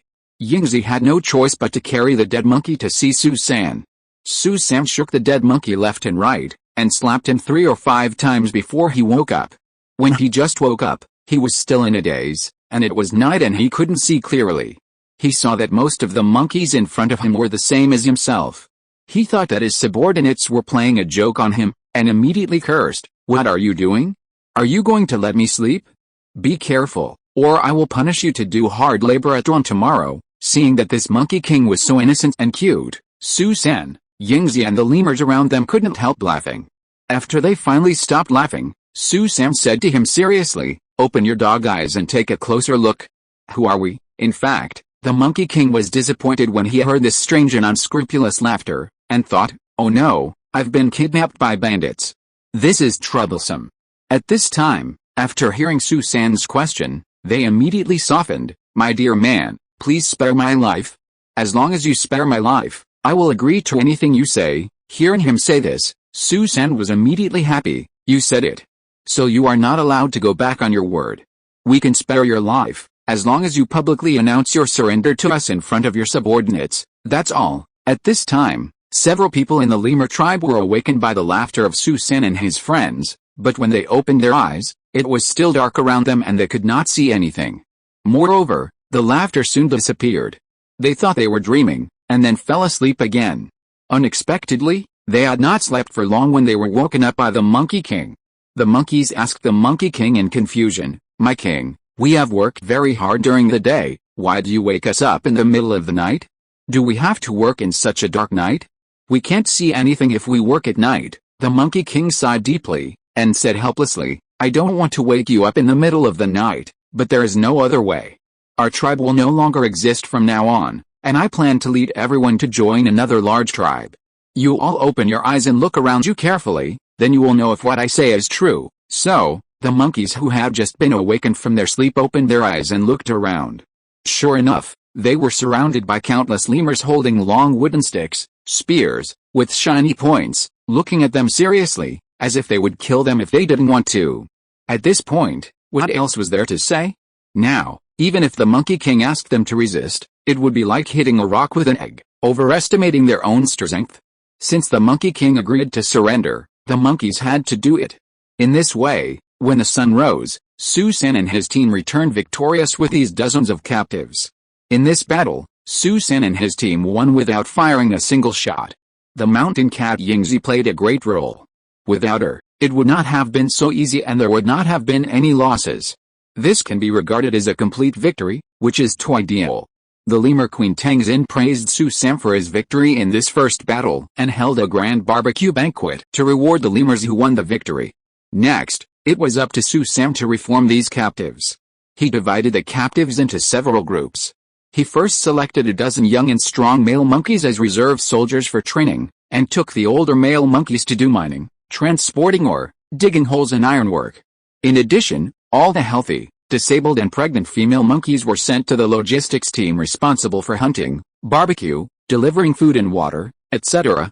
Only the oldest princess was left to the captured male Monkey King to continue to be his wife, and the rest were all sent to logistics. After that, Susan led the team to win 7 or 8 consecutive battles. The tactics and battle process were similar to the first time, so I won't describe them one by one here. As more and more captives were captured, Su San's fighting team grew stronger and stronger, and the demand for iron ore naturally increased. Now Su San even began to study explosives in order to cope with the fierce battles that would be faced in the near future. Because his spear team had doubled and reached more than 200, he was no longer satisfied with the small-scale sneak attacks as before, but planned to attack a large lemur tribe. There was another reason that could not be ignored, that is, in the last 2 night sneak attacks, there was a little accident. Although the opponent was a small lemur tribe, it was very cunning and actually let the python be its sentinel. In a hurry, Su San actually lost several brave monkey soldiers, which made him very sad. No mistakes in one song, one post, one content, one book, one forum, 1619, one book, one forum, one look. If he wanted to attack a large lemur tribe now, he might suffer unexpected losses or even failure if he used the same sneak attack method as before. Therefore, he thought that he must develop a powerful secret weapon to seize the decision-making power in the war. In such a backward primeval forest, explosives would have an unexpectedly best effect. Chapter 510, Encountering an Opponent. To make the most primitive black powder, you have to find 3 things: saltpeter, sulfur, and charcoal. Charcoal is everywhere, but saltpeter and sulfur are not easy to find. Therefore, the monkeys responsible for mining and transportation have an additional task of finding saltpeter and sulfur mines. Obviously, finding, mining, and making explosives are not things that can be solved in a short time. If not done well, it will take 1 or 2 years or even several years. However, Su San's career in the lemur world cannot be stopped. As the saying goes, if there are conditions, we must go ahead. If there are no conditions, we must create conditions and go ahead. Since the conditions are not yet complete, we cannot attack by force, and sneak attacks cannot be used for a long time. After all, lemurs are blind at night, so we can only use outsmarting. This time, Su San has to deal with a larger monkey tribe with 300 or 400 lemurs, about 30 or 40 kilometers away from them. During the journey, he has to cross several mountains, a river, and a canyon. This road is not easy to walk. Because of this, Su San woke everyone up at daybreak, made a fire to grill and cook, and after a quick meal, they set out in a team, climbing over several mountains, swimming across a river, crossing a canyon, and then crossing 2 high mountains before reaching the outskirts of their destination. At this time, the sun was already setting, and it was very late. Su San and his soldiers were already tired and hungry. Looking at the lemur tribe at the foot of the mountain 200 or 300 meters away, the noisy monkeys were bustling, and the atmosphere was lively and peaceful, indicating that the other side had not noticed it at this time. Seeing this scene, Su San quickly ordered the troops to quietly retreat to the back of the mountain, the side that the other side could not see, to rest and wait. While everyone was eating the leftover barbecue for dinner, Su San was whispering to the mountain cat Yingzi about her mission, asking her to sneak into the enemy's mountain village after it was completely dark and carefully investigate the situation. She must remember not to act rashly and alert the enemy and try to be as quiet as possible, coming and going without a trace.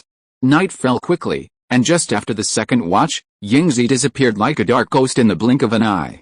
However, she returned in just half an hour and reported to Su San that there was no lemur in the mountain village, and the enemy suddenly disappeared. Hearing this news, Su San couldn't help but break out in a cold sweat. What's going on? Could it be that the enemy moved away after discovering us? Or did the enemy plan to attack us suddenly in the middle of the night and ambush us? In fact, we have 200 spear monkeys and 50 archer monkeys this time, which is not much different from the enemy. The enemy's main force will not exceed ours by much. Even if we face the enemy head-on, we are not afraid, because we still have cold weapons in our hands, which is our advantage. However, there are still uncertain factors. If the enemy also has other beasts such as pythons, wild wolves or tigers and leopards, then it is hard to say who will win. After thinking about it, Su San became more and more scared. He felt that this place was very dangerous and could not stay for long. Finally, he decisively decided to continue to retreat with the whole army. He led the team to climb over a high mountain and came to the mouth of the canyon that he had walked through during the day. At this time, a gust of wind suddenly blew from the cliff on one side of the canyon. The mountain cat, Yingzi, immediately reported to Su San that she smelled a trace of the special smell of other types of lemurs. This startled Su San, who suddenly came to his senses and realized that he had met a very powerful opponent this time. He actually wanted to ambush him when he was returning to his nest through this canyon. He was indeed malicious. Could it be that there was also a master like him in this lemur tribe? It seemed that this battle was becoming more and more interesting. Su-san suddenly became very interested. This was really a chess player meets a worthy opponent, and a general meets a talented person. Only when the two sides are evenly matched and the outcome is unpredictable, will the fight be interesting. Thinking of this, Su-san immediately ordered the team to stop advancing, turn around. The front team became the back team, and the back team became the front team, and returned to the place where they had just rested and waited for orders to continue resting. In this way, Su-san's lemur commando returned to the original place, which made the enemy commander puzzled, wondering what Su-san was up to. In fact, it is impossible for this lemur tribe to have such a smart commander. Their extremely smart commander is a gray-haired ape named Yiliho, who was recently appointed by the old monkey king of this lemur tribe. No one knows where he learned the strategy of leading troops to fight. Is this guy born so smart, or did he have some master to guide him?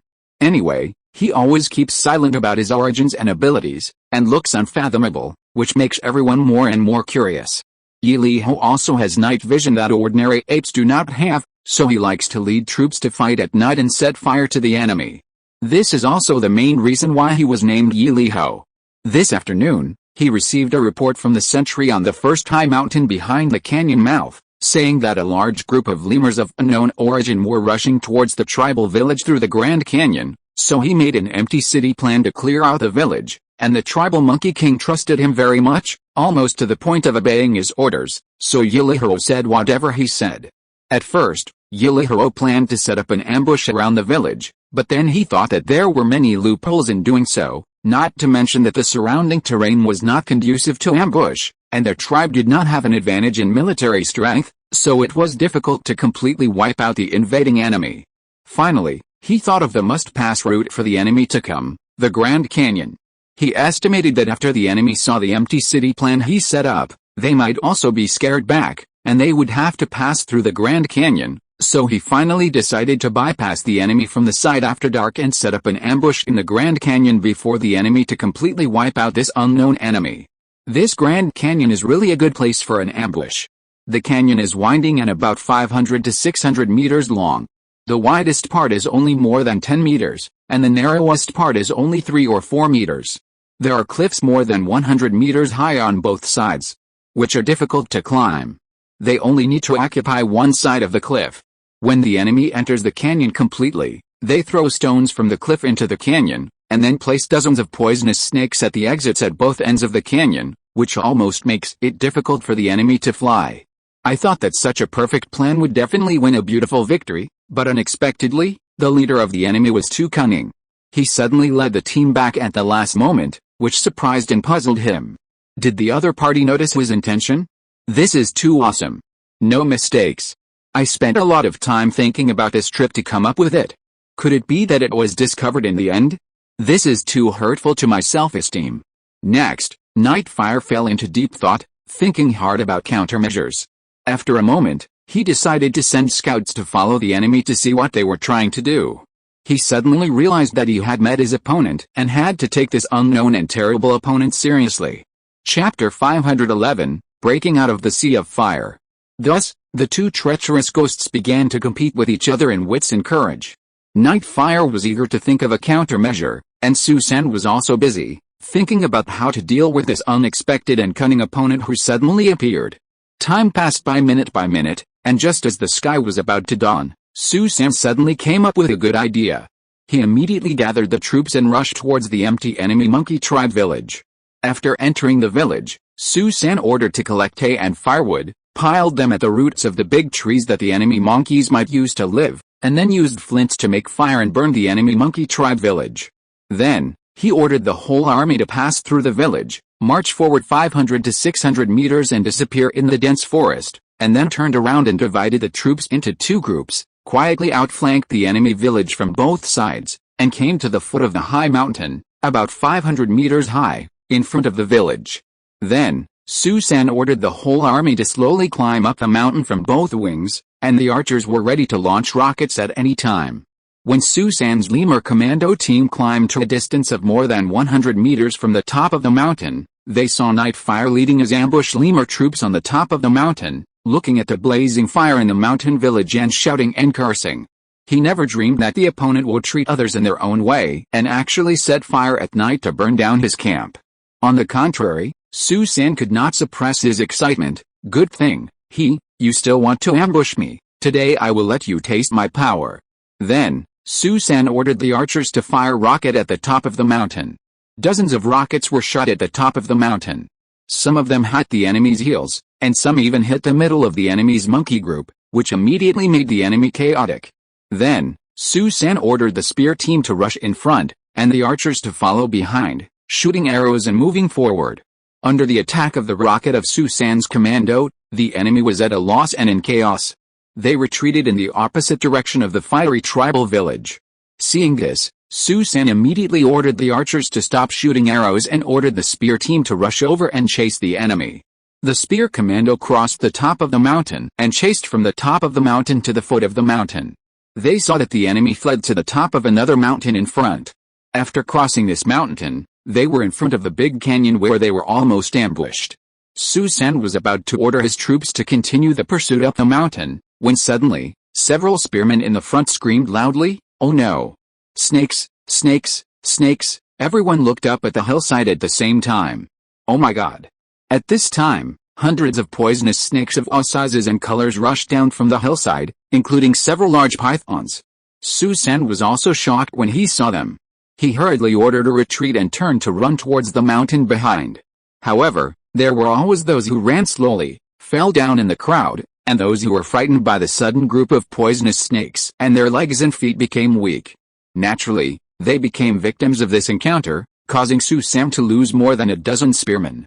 Fortunately, although this group of terrible poisonous snakes went down the mountain as fast as the wind, they were timid and slow to climb up the mountain, allowing Susan's team to successfully escape. After reaching the top of the mountain, Susan ordered the archers to fire rocket at the group of venomous snakes chasing up from the mountain, igniting a wall of fire to block the pursuit of the venomous snakes. In the previous battle, the lemur team of Nightfire was burned to death by the rocket of Susan's archers. When going down the mountain, 3 more lemurs accidentally fell and were stabbed to death by Susan's spearmen who rushed up. 11 lemurs were lost successively, and Susan also had 12 lemurs bitten to death by the venomous snakes released by the enemy. Both sides of the enemy and us had their wins and losses, and each had its losses. In short, neither side had any advantage, and the battle could only be considered a tie. Therefore, the leaders of both sides were unwilling to give up, and both wanted to fight again. They were sharpening their weapons and preparing for another battle. After this battle, Susan had a clearer understanding of the advantages and disadvantages of both sides. The enemy's advantage was that they had a smart leader and a large group of venomous snakes to drive them. The enemy leader Nightfire also knew the advantages of Susan's troops. They had spearmen for close combat and rocket fired by archers for long-range attacks. Suddenly, an idea popped up in Susan's mind. If I were the leader of the other side, how would I attack the enemy? This is a very serious problem. They would definitely use poisonous snakes to launch a sneak attack, but if they attacked during the day, they would be easily discovered by our army. Therefore, the enemy leader would never do such an unsure thing. Then the best thing would be to attack at night. Yes, the last attempt to ambush our army in the Grand Canyon was also at night, so the next time would probably be the same. It is very likely that the enemy will attack tonight. Thinking of this, Susan couldn't help but feel his whole body tremble. When he thought of the large group of poisonous snakes, he felt his scalp tingling and goosebumps all over his body. It was very unpleasant. What should I do? The enemy is very likely to launch a sneak attack tonight. At this time, Susan's troops were exhausted after a day and night of continuous fighting. Many monkey soldiers were so tired that they lay on the ground and fell asleep. Could such a tired army continue to fight to deal with the great crisis that might come tonight? Thinking of this, Susan couldn't help but have a headache. What should he do? Suddenly, a wave of hot smoke drifted to the top of the mountain with the wind. Susan was shocked to see the raging fire in the enemy monkey tribe at the foot of the mountain was rapidly burning towards the top of the mountain. Now the firewall on the hillside behind him, which was set up to block the attack of the enemy's poisonous snakes, was also burning towards the top of the mountain. Now Su San's troops no longer needed to wait until night, nor did they need the enemy to sneak attack. They would be caught in the fire from front and back, and in a while, they would be burned to ashes by the mountain fire. Now there was only a gap of 30 to 40 meters wide on the left side of the mountain, and a gap of about 100 meters wide on the right side. There was still a last chance to escape from the sea of fire. If they didn't act now, it would be too late. Su San was stunned by the danger in front of him, and broke out in a cold sweat. He immediately stood up with a bang and shouted, get up quickly, or you will be burned to death if you don't get up." While roaring loudly, he kicked the monkey soldiers who were snoring like dead pigs without any mercy. If it didn't work, he picked up the spears on the ground and used the wooden handles of the spears to beat the monkey soldiers who lay on the ground and didn't want to get up. After waking up this group of exhausted monkey soldiers, he shouted at them to break out immediately, and then took the lead and ran towards the small open space on the left side of the mountain. Why didn't Su San lead the team to run to the place with a large gap, but ran to the place with a small gap? Isn't this courting death? No, since Su San thought of breaking out, the enemy's cunning commander Yilihiro would also expect that Su San would lead his troops to break out, so it is very likely that he would have set up a pocket formation outside the sea of fire and the fire wall. Then outside the wide gap, the enemy might have set up a large pocket formation. Chapter 512, Restoring Morale. Just after they rushed out of the encirclement of the sea of fire and ran to the hillside more than 200 meters below the mountain, they encountered a poisonous snake array that the enemy had already set up. Looking at the countless densely packed poisonous snakes 30 or 40 meters below their feet, who would not be terrified? Su San immediately stopped the troops' advance and ordered them to turn around and run another 100 meters up the mountain. Then, along the outer edge of the fire wall, using the 100-meter gap between the fire and the poisonous snake array, they unexpectedly went around the enemy's monkey village fire, and then from the outer edge of the village fire, they went around to the unexpected side of the enemy and got rid of the enemy's pursuit. After nearly an hour of desperate fighting with the enemy's poisonous snake array and raging fire, Su San finally led his team to get rid of the enemy's pursuit, escaping dozens of miles outside the mountain, and came to a dense jungle. After completely escaping danger, he counted the number of soldiers and monkeys in the team and found that more than half of them were lost, including himself and the mountain cat Yingzi. Now there are only 117 commandos left. After these two battles, Su San was defeated and fled. On the contrary, Nightfire defeated Su San and completely drove away the invaders. Before attacking the lemur tribe's village, Su San never thought that the other side actually had a master who could control and drive the poisonous snakes to kill the enemy. He was completely unprepared. In addition, the fire he set would eventually burn himself, which he did not expect in advance, so he suffered such a miserable defeat. However, Su San estimated that the casualties after the battle would never exceed 1/5, mainly due to the death of poisonous snakes and fires. No more than 50 monkeys were killed, and more than half of them must have escaped halfway. Almost all of them were lemurs from the small tribes that were recently recovered, and there were almost no lemurs from the original tribes.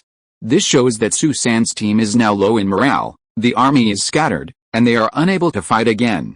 Now we must reorganize the team as soon as possible, appease the army, strengthen military discipline, find food, and reward the three armies.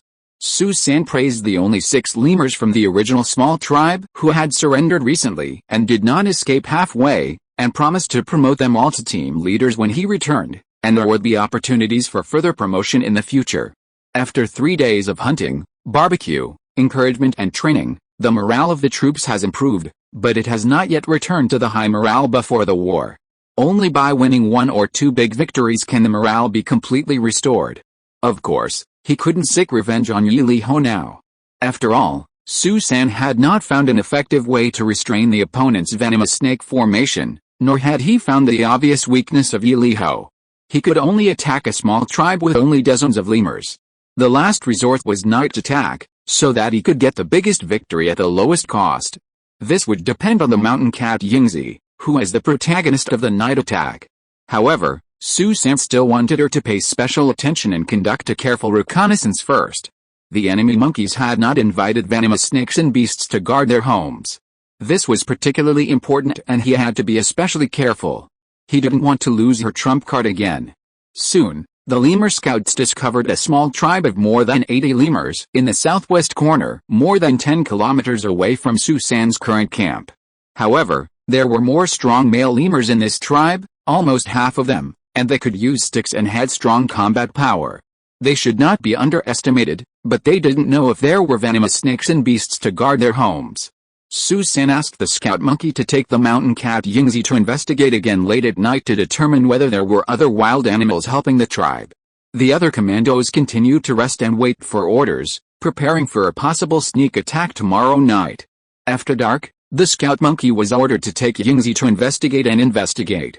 It was not until late in the second half of the night that they returned and reported that this small tribe actually raised 3 giant pythons, and they were very vigilant. It was really scary, so they did not dare to approach the tribe to investigate carefully. After listening to this report, Susan thought about it and thought that this small tribe was most likely to have only these 3 giant pythons to guard the house for them. There could not be other poisonous snakes and beasts. After all, their small lemur tribe could not afford to raise so many poisonous snakes and beasts, and there was no need. The large lemur tribe that raised and controlled so many poisonous snakes was really an anomaly. It was either a master or a monster working for their tribe. Therefore, Susan decided to operate on this small tribe.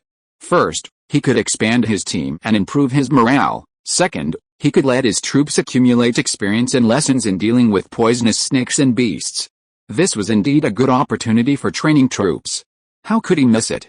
So he immediately thought about how to deal with the 3 giant pythons. Finally, a relatively mature and comprehensive combat plan finally formed in his mind. When the night fell, Susan's lemur commando team, which had been through many battles and had learned the bitter lessons of failure, came to the periphery of the small lemur tribe, quietly lurking in the surrounding weeds, and some climbed up the nearby big trees and hid in the dense leaves.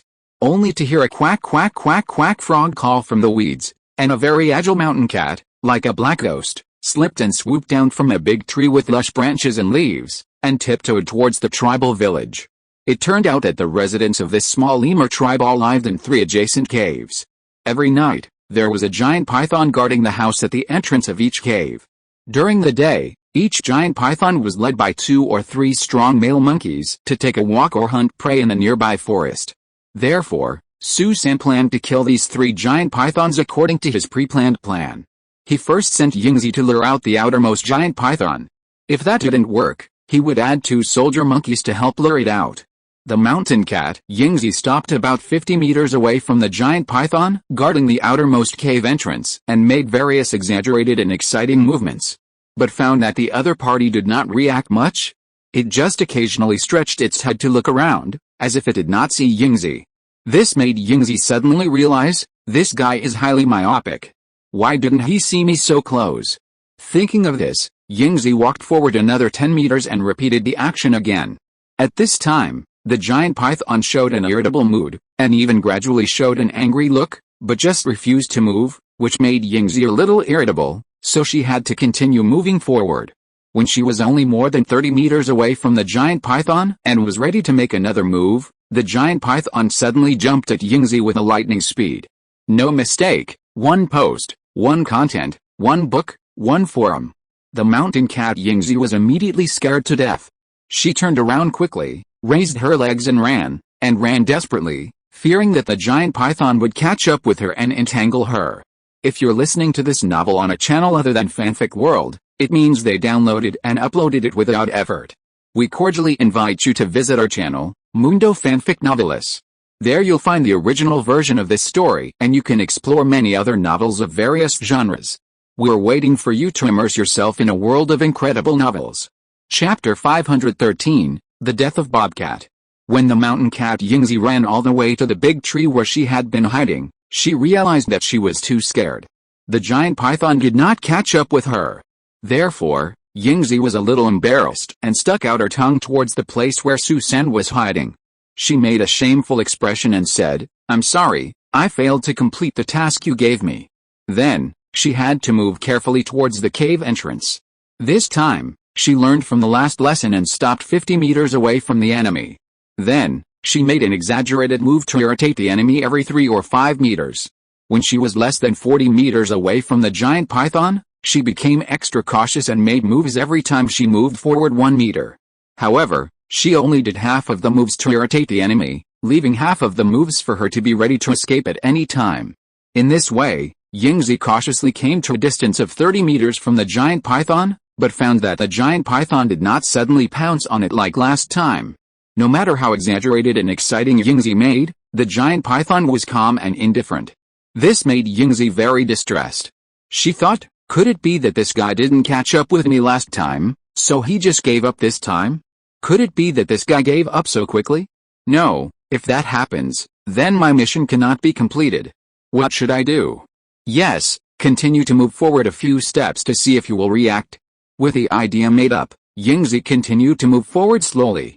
Every step she moved, she had to do exciting actions, which made her tremble with fear and tremble all over. When Yingzi was only about 20 meters away from the other party, the giant python suddenly repeated its old tricks and pounced on her. Fortunately, Yingzi was prepared. She turned around and ran away.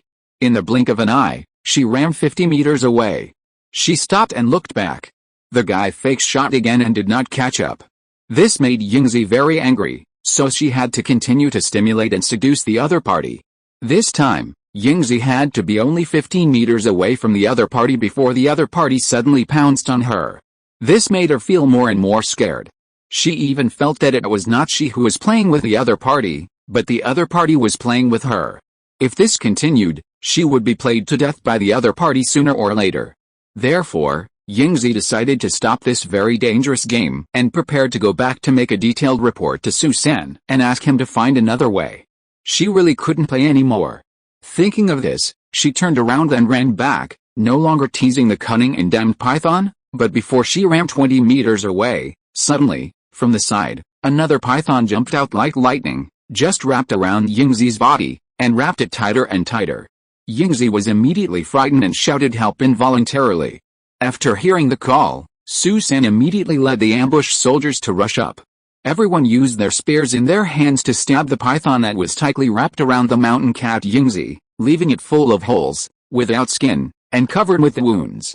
The unfortunate python could not bear the pain and had to let go of Yingzi, trying to escape. The soldier monkey would not miss such a good opportunity, aiming at the head and vital parts of the python, and stabbed it fiercely, killing it in the blink of an eye. At this moment, Yingzi was lying in Su San's arms, seriously injured. She had been entangled by the giant python and had 7 or 8 ribs broken. The broken ribs also pierced her lungs and heart. She was in critical condition, and thick blood kept coming out of her mouth. In her last moments, she looked at Su San and wanted to say something, but before she could say anything, her head tilted and she took her last breath.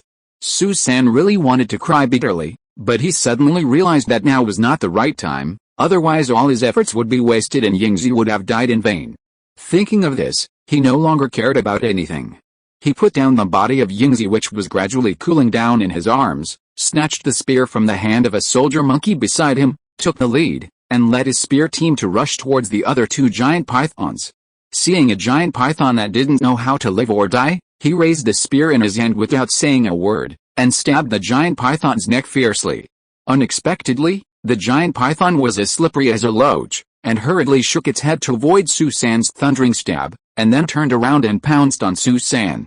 Seeing this, Su San was quick-witted and made a beautiful backhand sweep as fast as lightning, hitting the python's head and deflecting it, instantly breaking the python's offensive. At the same time, Su San kept his hands moving and loudly ordered the monkey soldiers behind him, "Kill this damn beast." Soon, the monkey soldiers rushed forward and stabbed with their spears. The python couldn't dodge and was soon stabbed with 7 or 8 holes. It was bleeding profusely and wanted to struggle desperately. Unexpectedly, Su San stabbed it through the head, killing it. At this time, the last python was also stabbed by another group of spear monkey soldiers. Then, Su San divided all the commandos into 3 roughly even groups and rushed into 3 caves respectively. At this time, since the 3 caves were deep and soundproof, and the giant python was on duty outside the cave, unless there was a big explosion outside, no matter how loud the sound was, it would not be heard in the cave. Moreover, the lemurs in the cave were sleeping like dead pigs, so they could not realize that the good days are over. Su San, who led the team into the cave, found something wrong as soon as he entered the cave. It was so dark that he could not see anything. How could he capture prisoners? He suddenly realized that he was too reckless. Why didn't he even think of this? So he turned around and whispered to the monkey brothers behind him, "Go back quickly. It's not too late to come in when we are ready." After that, he urged the brothers to quietly turn around and leave the cave. After coming out, he ordered the other two groups of monkeys to leave the cave. At this time, the two groups of monkeys who entered the cave also encountered the problem of being in the dark. They also stopped in the cave and were at a loss. After hearing Susan's order to leave the cave, they couldn't help but breathe a sigh of relief. Afterwards, Susan reassembled the team outside the cave and issued a new combat mission, requiring everyone to go to the nearby forest to find branches with resin and oil, as well as relatively strong vines. The more the better, especially vines. This confused the brothers, who did not understand the situation. Susan was too lazy to say more and asked everyone to act immediately. In addition, Susan left a few soldier monkeys with him to bury the body of the female mountain cat Yingzi who had died. He dug a pit on a hillside, put her in it and filled it with soil, which became her final destination. Then he inserted a branch on her grave and led the brothers around him to mourn for her for 3 minutes. When Susan finished handling the funeral for Yingzi and returned to the front of the cave, the brothers had also found what they needed and returned to the front of the cave. Then Susan explained the relevant matters on how to use the things in their hands. The branches with oil were used as torches to be lit with flints, and the vines were used to tie up prisoners of war. Chapter 514, Taming the Giant Python. Finally, he ordered to light 30 torches, divided into 3 groups, and each entered 3 caves. Except for leaving 2 torches at the cave entrance, all the others entered the cave. The brothers also divided into 3 groups as before and went into the cave to grab the prisoners. When Susan's 3 groups of commandos appeared in front of the enemy monkey's bed, most of the enemy monkeys were still sleeping soundly. Only a few lemurs were awakened by urine. When they wanted to stand up and go out to urinate, they were scared by the group of strange lemurs holding branches, torches, spears and vines in their hands, and urinated. They really urinated all the monkey urine that was uncomfortable to hold, and urinated on their feet and even legs. They didn't feel it yet, and they were obviously scared silly. Following Susan's instructions, the commandos tied up all the male lemurs in the 3 caves, fearing that they would resist and escape. They also tied the hands of all the female monkeys behind their backs, but were more lenient with the old, young, sick, disabled and pregnant lemurs, tying only the wrists of the old and young lemurs behind their backs, while the sick, disabled and pregnant ones were not tied at all. Then, they found the chief of the lemur tribe, the Monkey King, and brought him to Susan. Susan carefully examined the Monkey King from head to toe and found that although this guy was middle-aged, he had a bloated face, was listless, and had been addicted to women for a long time and could not extricate himself. Such a guy should not be dangerous to him. Therefore, when Susan asked him to immediately order the entire tribe to surrender to save his life, this spineless guy actually nodded and agreed, fearing that he would miss this good opportunity to save his life. However, even so, before he completely controlled this guy, Susan still tied his hands behind his back and asked the monkey to guard him. There were more than 40 middle-aged and young male monkeys with relatively strong fighting power in this group of captives. This was a great fortune for Susan, and it relieved Susan's painful and depressed mood due to the loss of the mountain cat Yingzi as a good helper. Therefore, he was determined to transform these more than 40 male captive monkeys into one of his main members. He formulated a 3-step plan. First, he gave them cruel physical training, rewarded the diligent and punished the lazy, and adopted an elimination system. Those who were eliminated could only do hard labor. Then, the winners were selected as the reserve team and received normal military training. Only those who passed the training could finally join the regular army. In addition, Susan was also very interested in those lemurs who tamed giant pythons, and soon found 7 or 8 python trainers from the group of prisoners of war and asked them to tame giant pythons for Susan's commando. At first, these python trainers were very worried and afraid that Susan would cause trouble for them. They came to see Susan with a nervous mood. They unexpectedly found that Susan was kind to them and did not threaten them at all, so they were relieved. Unexpectedly, Susan told them that his soldiers had killed their treasures because of the war and asked them to forgive them. They immediately felt terrified, flattered and moved. Later, after hearing that Susan wanted them to train another batch of pythons for him, They willingly agreed. Then, Sam called the captain of the archery team and asked him to lead the archery team to cooperate with the giant python trainers in the training of giant pythons. Sam had a big war preparation plan in his mind. He planned to train a giant python commando so that in the near future, he could use this special commando to deal with a powerful opponent who could drive poisonous snakes and made him fall into a big trap. After having such an idea, Sam called the most powerful lemur named Gagujiao, also the leader of the Python Commandos taming team, among the python trainers and asked, "Can you tame an unfamiliar adult python?" Gagujiao thought about it and said, "No problem, but it may take about a month." Sam frowned, shook his head and said, "No, this taming speed is too slow. I only give you half a month. You must tame a group of obedient pythons within half a month. Do you have the confidence to do it?" Gagujiao showed a very embarrassed expression, lowered his head to think for a while, then raised his head and looked at Sam and said, "Let's try our best to complete the task. However, we don't have any pythons now. How do you want us to tame them?" Sam smiled and said, "Don't worry, we will have one soon." "Do you know which tribes are close to us and can raise pythons?" Gagujiao frowned and thought for a while, then said, "As far as I know, there are indeed several lemur tribes around us who, like our original tribe, also like to raise giant pythons or venomous snakes to guard their homes. The two lemur tribes closest to us are about the same size as our original tribe and have raised several giant pythons. Are you planning to take advantage of them now?" Sam laughed and said, "Haha, haha, don't you think this is a good idea? Or, don't you have confidence in taming these giant pythons?" Gagujiao also laughed. No, of course I think this is a good idea. If we can successfully capture their trainers, then we don't need to spend almost any time taming these giant pythons, and we can use them directly for our own use. This is really a great thing of killing two birds with one stone." Sam raised his eyebrows and said, "The key now is that we must not harm the group of giant pythons and successfully capture those trainers. Do you have any good ideas?" Gagujiao thought about it carefully and said, "I think those trainers should be similar to us. They will definitely take their treasured bumps those giant pythons to stroll and forage in the nearby forest during the day. If we ambush them where they must pass, maybe we have a chance to take them all down." Sam was immediately delighted when he heard it and said, "Great, tomorrow your trainer group will follow me and the archery commando to capture the nearest tribal trainer and the precious giant pythons." The next day, just after dawn, Sam woke up Gagujiao and the captain of the archery commando, asked them to gather their teams, and hurriedly finished a barbecue breakfast, and then set off in a hurry. When they were close to the destination, about 10 miles away, Sam asked everyone to spread out, bend down, and move forward slowly on tiptoe. After all, they did not have a very sensitive sense of smell like hunting dogs, which could smell the scent of other animals around them from several miles away. They had no choice but to be cautious.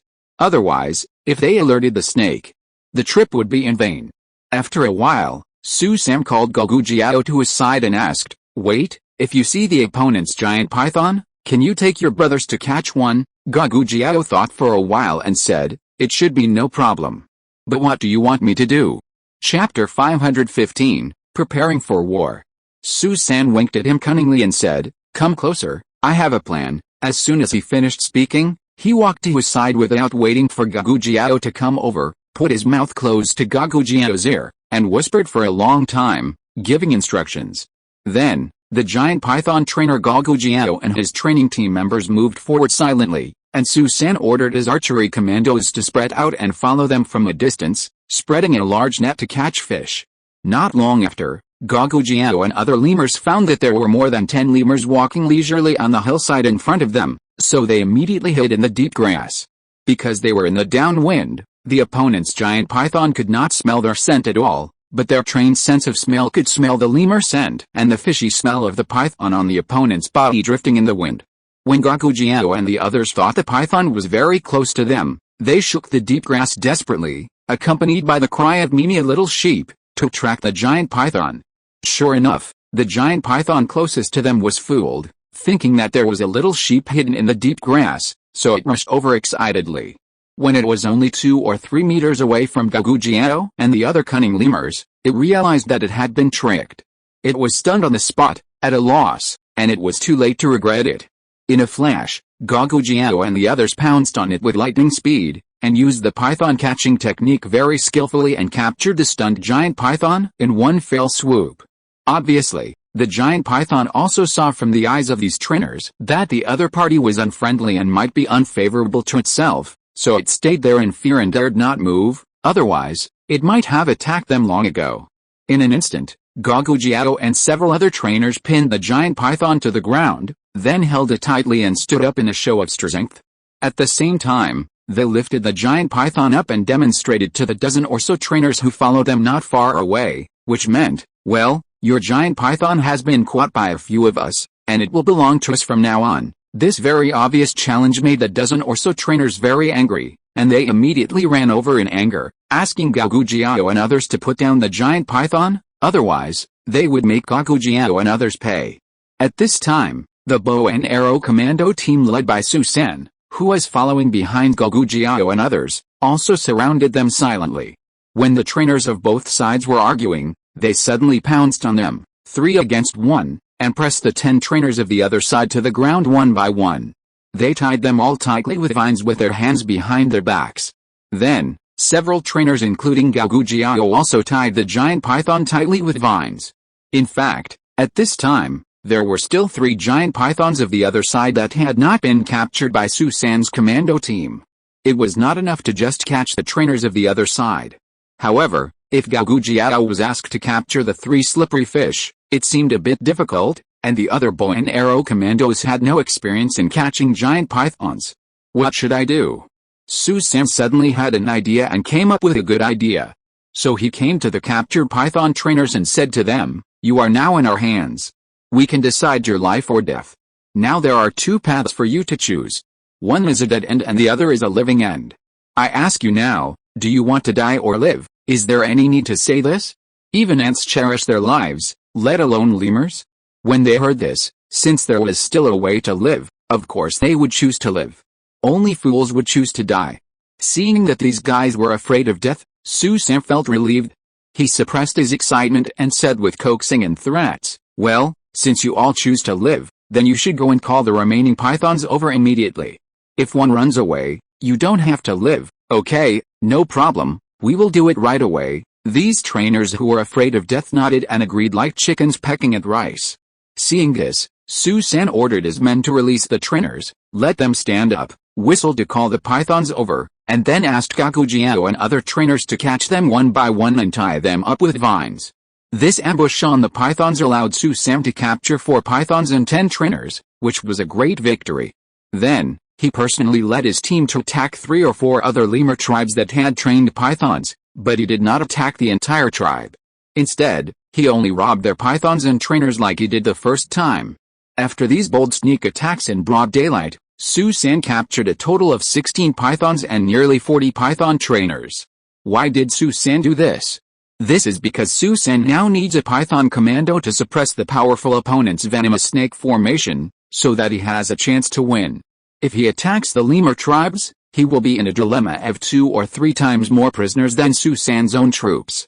In other words, Su San will have to use 1 lemur to look after and train 2 or 3 prisoners, which will make Su San overwhelmed. Even if he can completely transform these prisoners, it will take him a lot of time, and it will not be possible without a year or 2. Therefore, after repeated consideration, Su San finally decided to give up the lemur tribes and only pursue their trump card, pythons and trainers.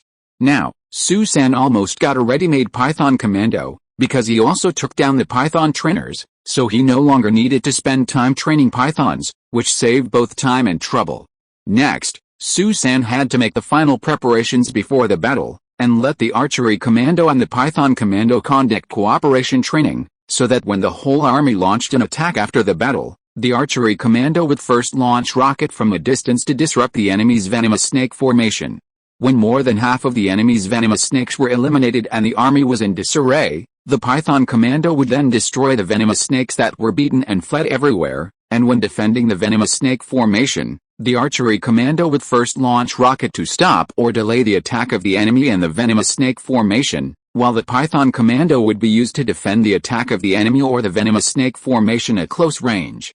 No mistake, 1 sentence, 1 content, 1 book, 1 bar, 1 6, One book, one bar. The purpose of Su San doing this was to make the Python Commando and the Archery Commando cooperate tacitly, so that they would not lose their composure during the war. This was mainly because he was afraid that the giant pythons that had rarely seen a big fire would flee in the face of the battle, or even bite the team members to death and escape because of fear of the big fire. This was the real reason why Su San trained them to cooperate with each other.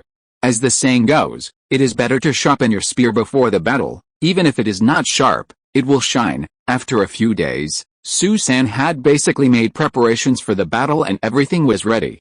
Chapter 516, Stomach-Grabbing Operation. After a period of transformation, the last group of prisoners has now been fully integrated into Su San's combat and logistics sequence.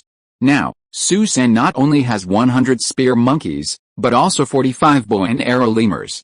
In addition, most importantly, he also has a giant python commando. The ancients said, before the troops move, the food and grass must be prepared first. Su San's lemur team is not like an ordinary lemur tribe. They now like to eat barbecue like ancient humans. Therefore, before the war, not only do they need to hunt a large number of relatively large wild animals, but they also need to collect and prepare a lot of dry grass, dry branches, leaves and other dry firewood. In addition, they have to prepare some living things for the giant pythons, such as live sheep, live wild boars, live roe deer, etc. When all of this is almost ready, he sent out scout monkeys to find out the current specific situation of the opponent.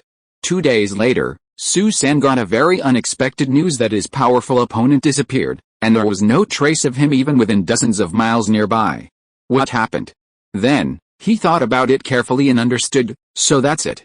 It seems that the fire I set last time was too big, leaving the other party with no place to live, so they had to move to other places. This result is reasonable and not surprising. Then where should I go to find him?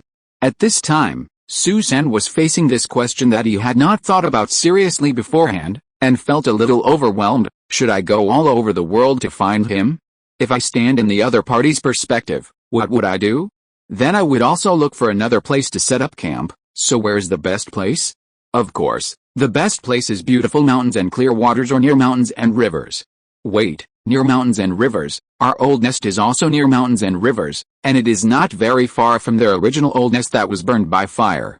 Will this guy attack our old nest? Su San broke out in a cold sweat when he thought of this. Since that guy knew I came from that canyon and had tried to ambush us there, he might be able to find our lair by following the clues and passing through that canyon and crossing that river. Oh no, the more I think about it, the more I think this is possible. What should I do? Do I have to go through that canyon to get back? What if he ambushes us in that canyon again? You have your own plan, and I have my own ladder. You take your Yangguan road, and I take my own single-plank bridge. You think I must go through that canyon to go back, but I won't take that road. We can make a strategic detour. I would rather go back by a big detour than fall into your trap. Anyway, even if I fly over now, it's too late. The daylily has long been cold. I guess our lemur tribe's base camp has been occupied by you for many days. Now I don't know what it has become. As long as it is not kill, rob, burn, etc., it's Amitabha. In fact, it doesn't matter whether I go back now. I'm just a little curious. After thinking through all this, Su San was not in a hurry. It would not be too late to set off after making full preparations. From now on, he would constantly think about the long-distance, 1,000-mile detour march route that was about to be carried out. Finally, Su San decided to go east, all the way to the seaside, and then dry salt on the seaside. After the salt is dried, it can be sprinkled on the barbecue to make the barbecue taste much better. This will not only make the soldiers healthier and improve the team's combat effectiveness, but also improve the cohesion of the troops. Think about it, where in the animal world can you find such delicious food? Maybe by then, there will be no phenomenon of many deserters once the battle is defeated. This is just like what we usually say, if you want to capture his heart, you must first capture his stomach. Therefore, after everything was ready, Su San led his team to the east seaside and started a stomach-grabbing operation. As long as the troops have cohesion, it will be easy to lead them today. However, there were more than a dozen old, young, sick, disabled and pregnant women in his team. These vulnerable groups should not be abandoned. After all, he had a human brain and a kind heart. So he asked several skillful lemurs in the team to make more than a dozen stretchers, made of 2 thick branches and several vines, and let the old, young, sick, disabled and pregnant women and the occasional wounded soldiers in the team lie on the stretchers, and asked the strong soldier monkeys to carry them. The female monkeys also moved with the team. They belonged to the logistics troops and were responsible for providing food and water to the team. Since there were more monkeys in the team, as many as 250, almost every day, Susan would disperse the team and launch a large-scale hunting operation within a radius of 1 or 2 miles. Anyone who could walk had to participate in this once-a-day hunting activity. In this way, this very special team walked and stopped, neither fast nor slow, and marched no more than 50 miles a day. At this rate, it would take about a month to reach the seaside. Susan had no other choice but to let it go. At noon that day, the scout monkey suddenly reported that there was a mountain 1,800 meters high 30 miles ahead, and there was a Capuchin monkey tribe with nearly 1,000 of them. If they wanted to cross this mountain, they would inevitably encounter this Capuchin monkey tribe. Facing such a powerful opponent with such a huge disparity in strength, it was obviously unwise to fight head-on. Although Susan had spear commandos, bow and arrow commandos and python commandos, for those Capuchin monkeys who were good at climbing trees and rocks, it was like hitting cotton with fists.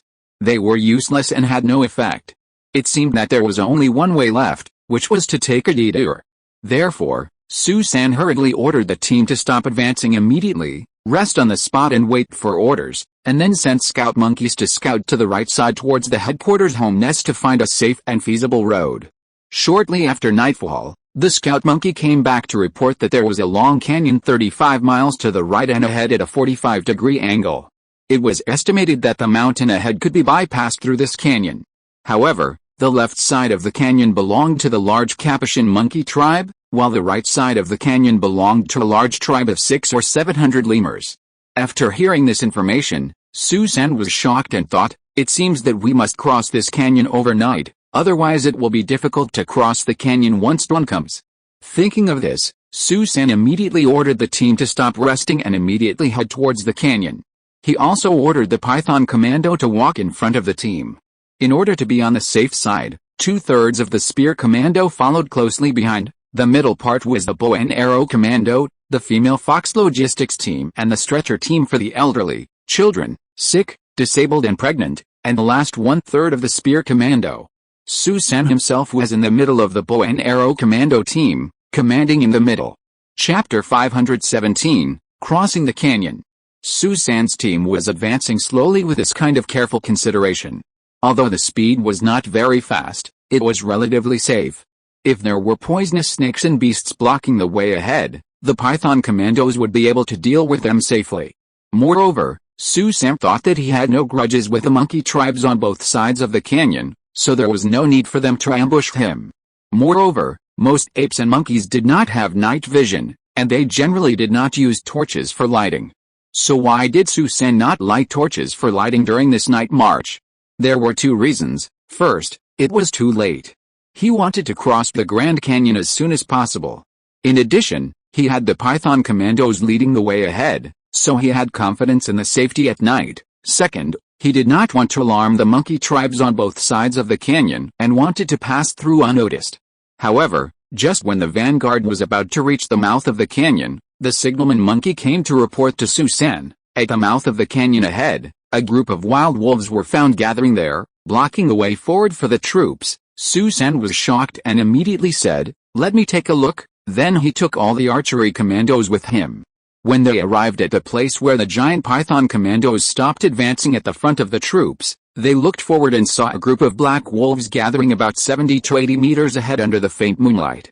There were about 50 to 60 of them. Susan thought, "It seems that these guys are not here with good intentions. They either received orders from someone, one of the 2 tribes on the left and right, to guard the mouth of the canyon to prevent any animals from passing through, or they got the news temporarily to intercept and rob us. In short, they have bad intentions.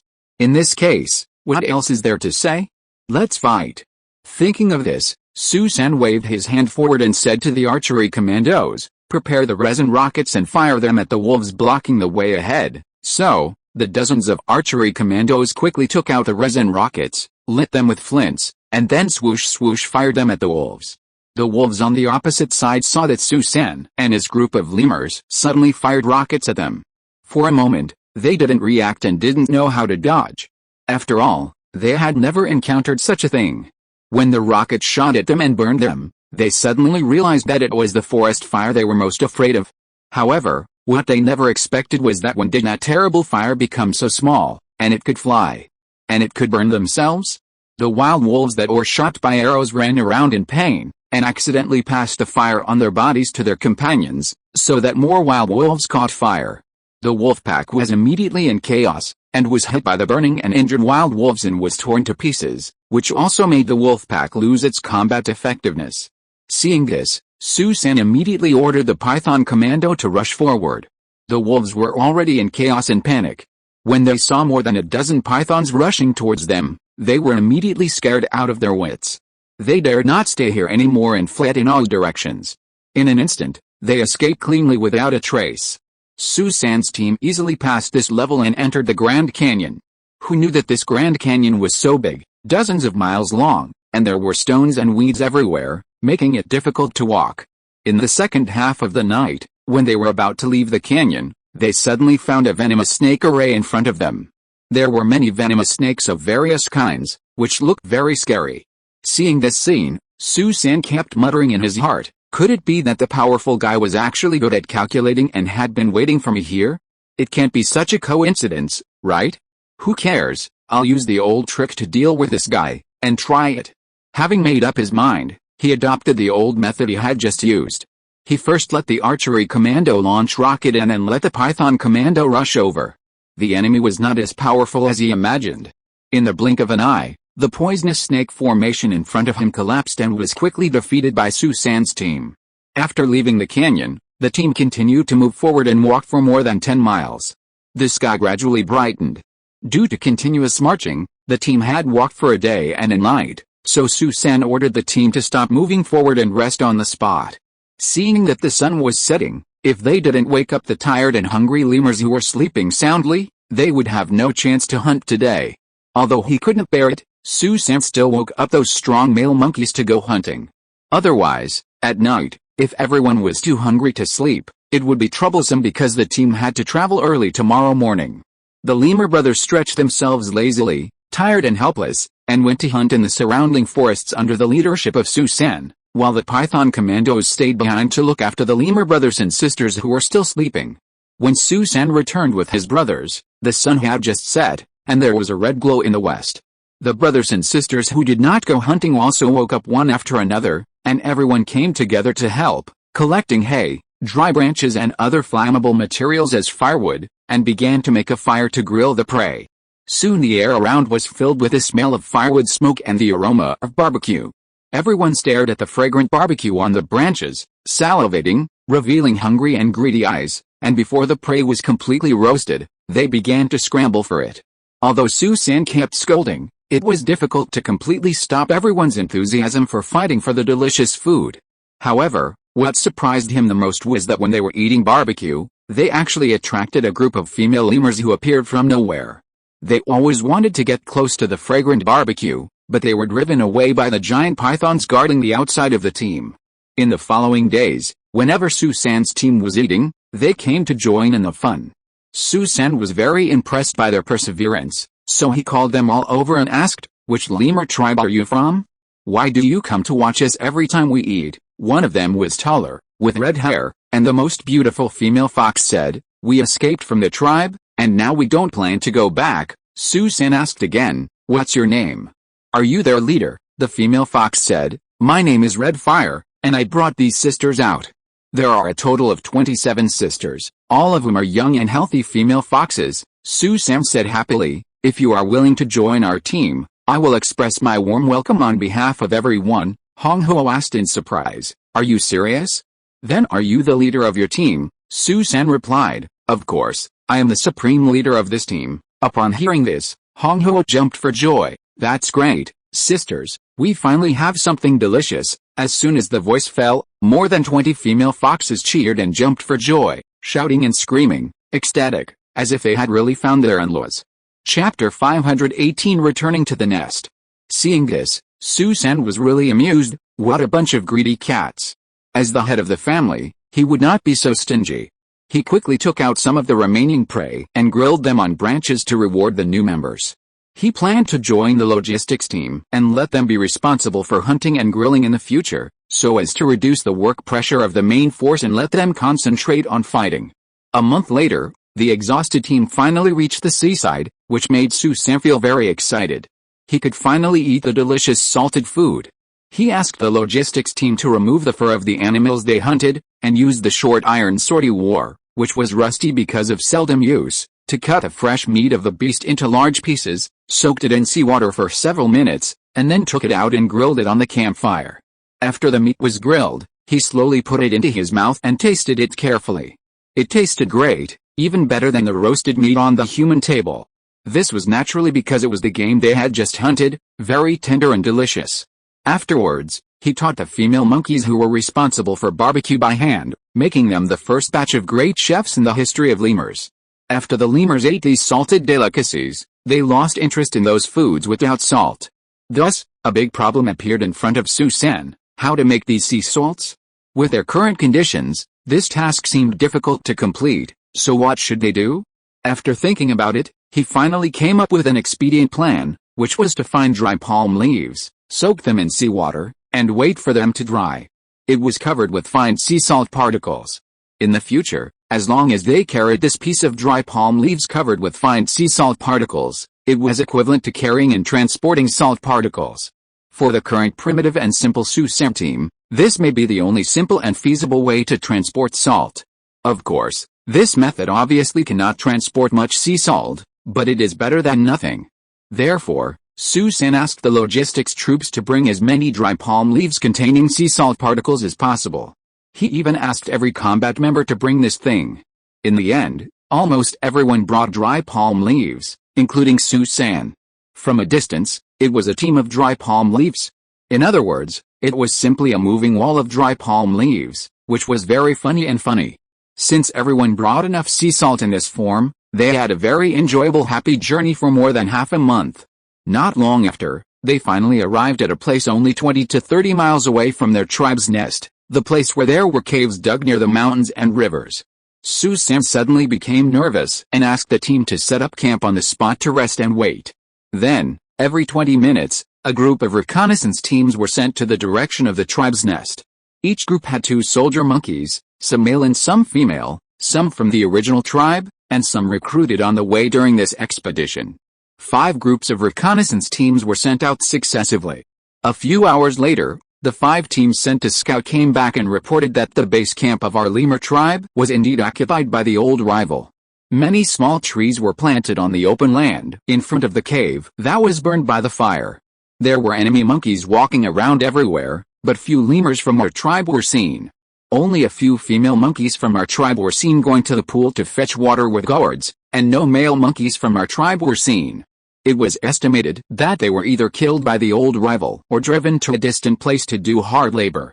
Based on the information obtained by the scouts, Su-san analyzed, the queen of our lemur tribe, Tangzin, was either killed or thrown into death row, and her life was at stake. At this time, it was already late, and Su-san decided to let everyone have a good sleep, and wait until tomorrow morning to set out to formally attack the enemy army and strive to annihilate all the enemy troops here to avenge the previous shame. In order to prevent the enemy from coming to rob the camp at night, Su-san asked the giant python commando to patrol and stand guard tonight. There was no conversation at night. The next morning, Su-san first asked all the reserve monkeys, mainly lemurs in charge of logistics, except the combat team members, to go to the nearby forest to hunt and get a lot of game. They set up a bonfire to grill the fresh game. Unfortunately, the sea salt had been eaten up, otherwise, this would be another rare worldly delicacy. After everyone had eaten and drunk enough, they headed towards their tribe's base camp under the leadership of Su-san. This time, for the sake of safety, Su-san still let the giant python commando walk at the front of the team. Although the marching speed is slower, it is the safest, because now it is a state of war. It's okay to go slower, but it's more dangerous if it's too fast. After all, the enemy leader is resourceful, and he has a poisonous snake formation in his hand, but Su-san still hasn't found out where the trump card in the opponent's hand is hidden, The poisonous snake formation. Last time, Night Fire used the poisonous snake array and the mountain fire set by Su San to attack from both sides and defeated Su San, causing Su San to lose more than half of his troops, most of whom became deserters. He wanted to pursue the victory, but Su San always took his monkey soldiers to escape along the periphery of the fire. His monkey soldiers were afraid of fire, and the poisonous snakes were also afraid of fire and were too slow to climb mountains and chase enemy monkeys. As a result, Su San successfully escaped and failed to completely wipe out Su San's troops. This made him regret for a long time. Afterwards, Night Fire sent scout monkeys to inquire about Su San's troops everywhere, but he couldn't find out anything because Su San had already fled 100 miles away. Not long after, Night Fire started to figure out where Su San's troops came from, and just as Su San thought later, he followed the vines, crossed a big canyon, crossed a big river, climbed over several mountains, and finally came to Su San's newly established mountain and water nest. When Yilahiro saw that some lemurs in the tribe were holding iron weapons similar to the spears held by the monkey soldiers in Su San's team, he was sure that he had finally found Su San's lair, so he led his troops to attack the tribe and killed almost all the male monkeys, leaving only the blacksmiths. The purpose was naturally to make the blacksmiths forge weapons for his troops from then on. In addition, Yilahiro also captured the queen of the tribe, Tangzin, and all the female monkeys in the tribe, and occupied the entire tribe. He also wanted the most beautiful female monkey in the tribe to be his slave, and even wanted the queen Tangzin to serve him. After being rejected by Tangzin, he was furious and imprisoned her. He saw that the cave dwellings in the tribe were very comfortable and cozy, so he drove away all the residents of the original tribe and let himself, the Monkey King's family, and other leaders of the tribe live there. The remaining cave dwellings were used for his treasures, the group of poisonous snakes. The rest were used for his personal monkey soldiers and the slaves who served him. Chapter 519, Leading a Reconnaissance Team. Of course, at the beginning, Yilahiro was also worried that Su San would attack him like he did. But since he used the blacksmiths to make many spears and bows and arrows for himself, during this period he also asked the lemurs in his tribe to carry a large amount of iron ore and coal ore from the mining area. He also formed and trained his own spear close attack team and bow and arrow long range attack team like Su San, plus he also had the Viper's special forces. As the days passed, he gradually no longer took his defeated general, Su San, seriously, and relaxed the defense and vigilance around the tribe a lot. On the contrary, Su San was particularly cautious and careful this time. Since he was familiar with the terrain, he had most of his team in a remote forest in the northeast corner, about 10 miles away from the tribe's nest. Before dusk, he personally led the Python assault team with 3 giant pythons, the spear assault team composed of 15 soldier monkeys, and the bow and arrow assault team with 15 soldier monkeys to gather more detailed information around the tribe and capture a tongue when necessary. At noon, Su San personally led these dozens of commandos and 3 giant pythons to the large forest closest to his original mountain and water tribe. After entering the forest, he asked the brothers to quietly disperse, lower their bodies, and search forward. We had not walked far when we heard the sounds of people chasing prey and shouting in the woods ahead. Judging from the sounds, there seemed to be dozens of lemurs on the other side, which was about the same number as ours. However, they were in the open while we were in the dark. Seeing this, Su San immediately made a gesture, according to the prearranged rules, to tell the brothers to hide immediately. Not long after, the sounds of chasing and shouting stopped, but there were bursts of laughter and talking. Gradually, the sounds became smaller and smaller, indicating that the other side's hunting activities had ended and they were now returning with a full load. Seeing this, Su San quickly made another gesture to everyone, asking everyone to follow quietly. At this moment, suddenly, a sharp lemur alarm signal came from a big tree, making the hunting lemurs alert and look around. Su San knew that the sneak attack had failed, and he had no choice but to attack. Although the number of both sides was almost equal, our army was a veteran with the strongest combat effectiveness. Moreover, the enemy was in the dark while we were in the dark. What he was most worried about now was not whether he could defeat the enemy in front of him, but that it would be difficult to annihilate the enemy, resulting in slipping through the net, allowing the enemy monkeys to run back to report, and the enemy leaders would be wary of our army, which would have a very negative impact on our next move. What should we do? Do it immediately? Or wait and see? But just when Su San was hesitant, suddenly, From the sparsely wooded bushes more than 200 meters to the right, a lioness suddenly jumped out and pounced on a group of about a dozen goats 50 to 60 meters away. In an instant, the goats were frightened and fled in all directions, while the lemurs 100 to 80 meters away from the group of goats looked at the lioness, who came out of nowhere with great vigilance. If they found that the situation was not good, they were ready to climb up the tree to hide. It turned out to be a false alarm. Susan felt relieved. However, how to capture all the enemy monkeys alive? This time, he was in trouble. It was almost impossible to capture or kill all these cunning lemurs who could climb trees and dig holes in this densely wooded area. Unless they changed to a place with narrow terrain and nowhere to escape, Susan suddenly remembered that there seemed to be a must-pass place on the north side of the mountain by the mountains and beside the water. The terrain there was relatively narrow, which was conducive to catching the enemy monkeys. Thinking of this, Susan immediately gestured to his brothers, meaning that they should retreat from this forest, then climb over a mountain over 300 meters high on the right, and ambush in the place Susan thought of. This seemed to be a bit giving up the near for the far, but it was safe and secure, and would not alert the enemy, nor expose themselves. Susan led the team over the mountain on the right side of the forest and came to the designated place to set up an ambush. At this time, the sun was about to set down, but they saw the group of hunting enemy monkeys carrying prey on their shoulders and slowly returning. They never dreamed that a big net was waiting for them.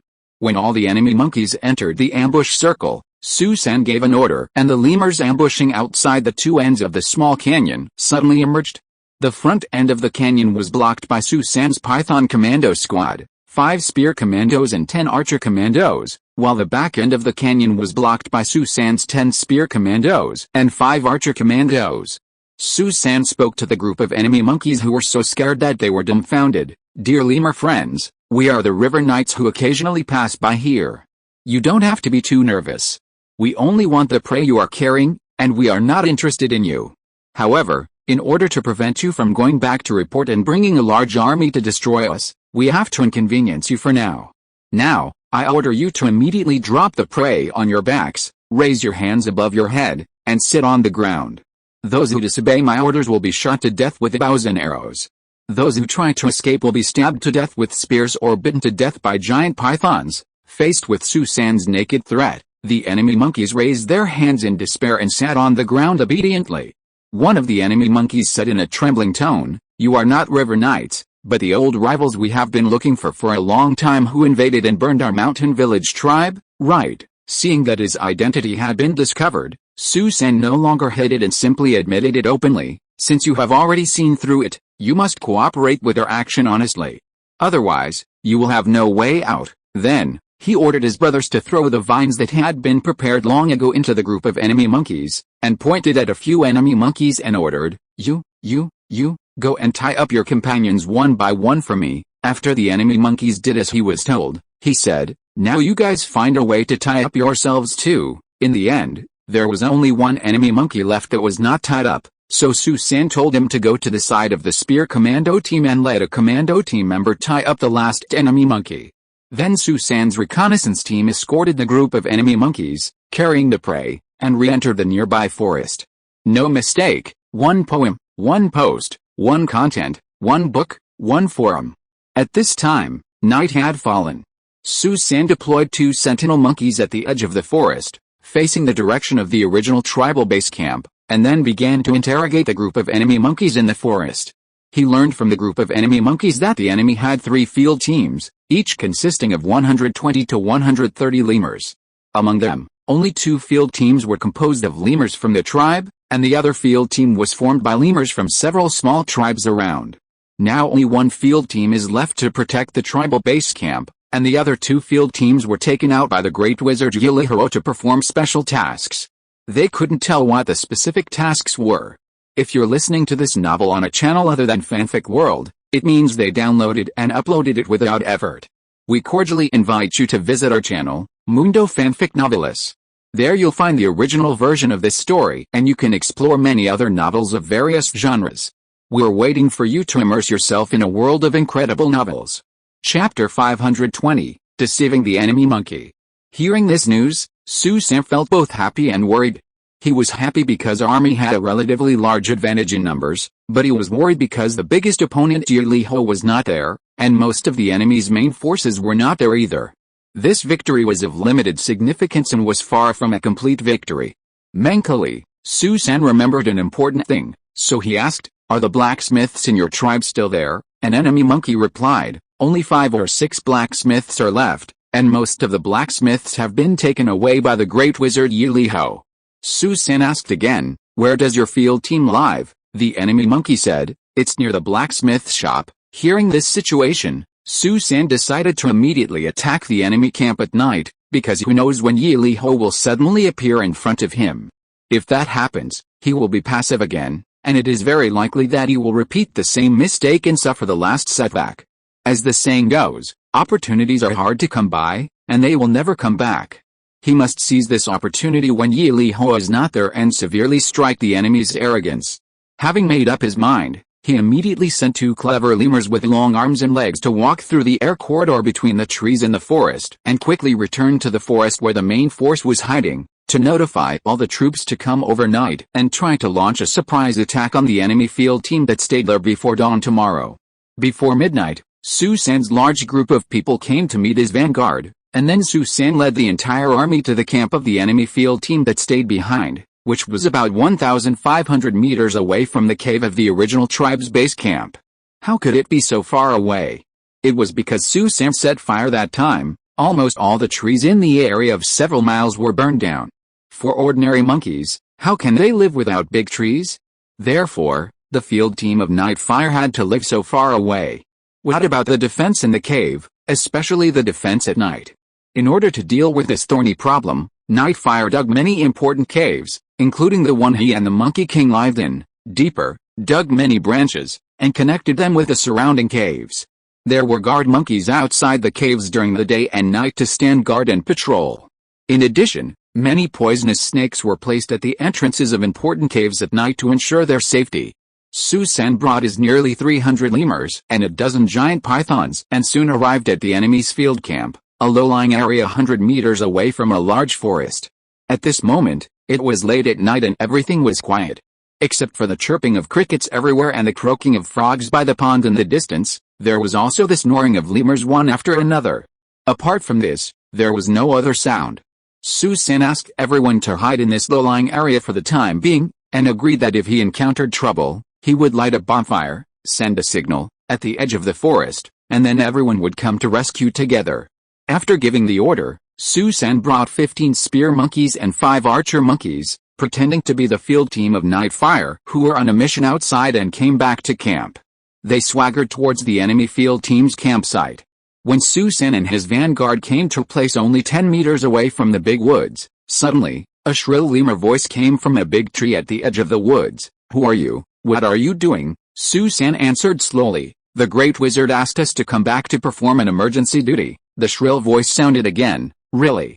How come I didn't know?" Su San answered again. "It was issued after dark tonight. We just received the mission and came here." "Of course you don't know," the shrill voice asked again. "Then what mission did you receive that made you come here so urgently in the middle of the night?" Su San pretended to be helpless and said, "We have no choice. The great wizard said that we must take those blacksmiths away overnight and set out early tomorrow morning to move to the newly developed tribal village. He said it is not safe to leave them here. Can you come down and take us to see those blacksmiths?" Unexpectedly, the shrill voice declined. "Didn't you know where they live? Why do you want me to take you there? Isn't this a waste of time? Besides, I have to work the night shift and can't leave." Su San urged patiently, "Brother, you'd better come down and accompany us, because the blacksmiths are still sleeping.